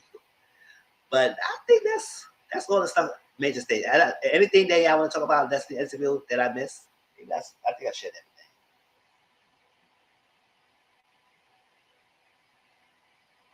Oh, she also said that Destiny, Melanie came to her room after she heard her to give Destiny her new number.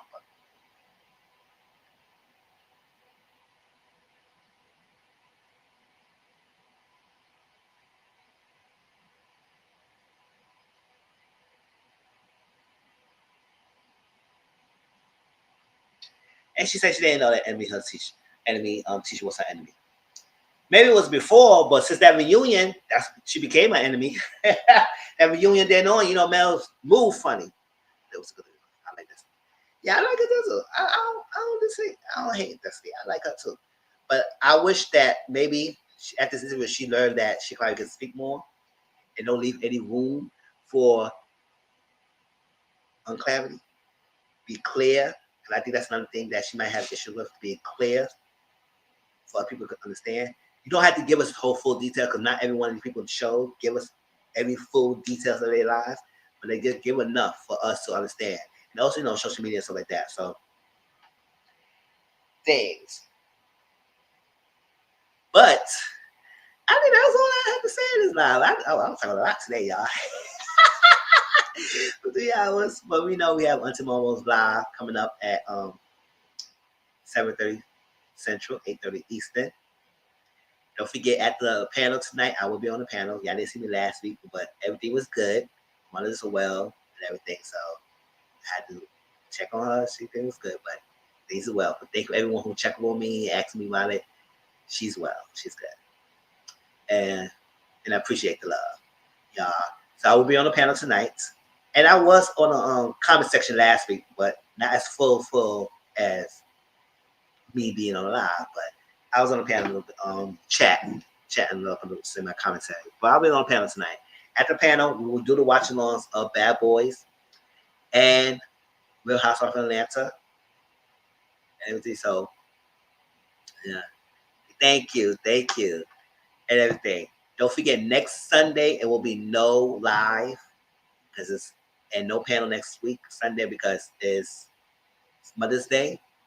So, all the mothers here, happy Mother's Day to you. And I know I'll mention again on social media. Happy Mother's Day to you all. Love y'all. Hope you have enjoyed yourself. Have a good time and everything. And I will see y'all next Monday on Momo's channel when we do the Bad Boys. And after her, I'm going to do a live calling of Love and Marriage Huntsville, put a ring on it, and Real House of Atlanta. And then one live. After that Bad Boys live, will be that my live. And I will have y'all tell me your opinions. So it's not going to be like a full-fledged review. I want to discuss. We want to discuss. It's going to be a free-fall. So I know sometimes y'all want to talk all the time. Y'all want to text all the time. Y'all want to talk about it. I give you a chance to do that. Have a blessed, everyone have a safe place, blessed and safe next Mother's Day, next Sunday. See y'all all soon in the next live. If y'all didn't, please thumbs up to this video, share, subscribe to my channel, Mr. 14. Hit up my social media contact, Mr. Glown on Instagram, Tom_Glown on Twitter, and also hit my Discord. My Discord has been shared on this link, and also the description box. I'm active for each one of these 4 things. I'm active for every one of them. If y'all don't know, ask people who know about me, and they know I'm active. So I do respond. I do post. I probably don't post as much, but I do respond to messages and stuff like that. But I get to it. Yes. Love y'all. Hope y'all take care. Appreciate y'all. People, the replay game, the question and advice section, I would love to hear your opinions, and also any other topics we talk about today. Put it down in the comment section. I do respond to that as well. So let's go. Appreciate y'all. Love y'all. Go give me something to eat. And I see y'all soon. Oh, let me get this out. Oh, this ain't see my face. Peace out. Thank you, Enable. Mizzle social corner. I got a question for you. Are you ready to answer? Mizzle social corner. I got a question for you. Are you ready to answer?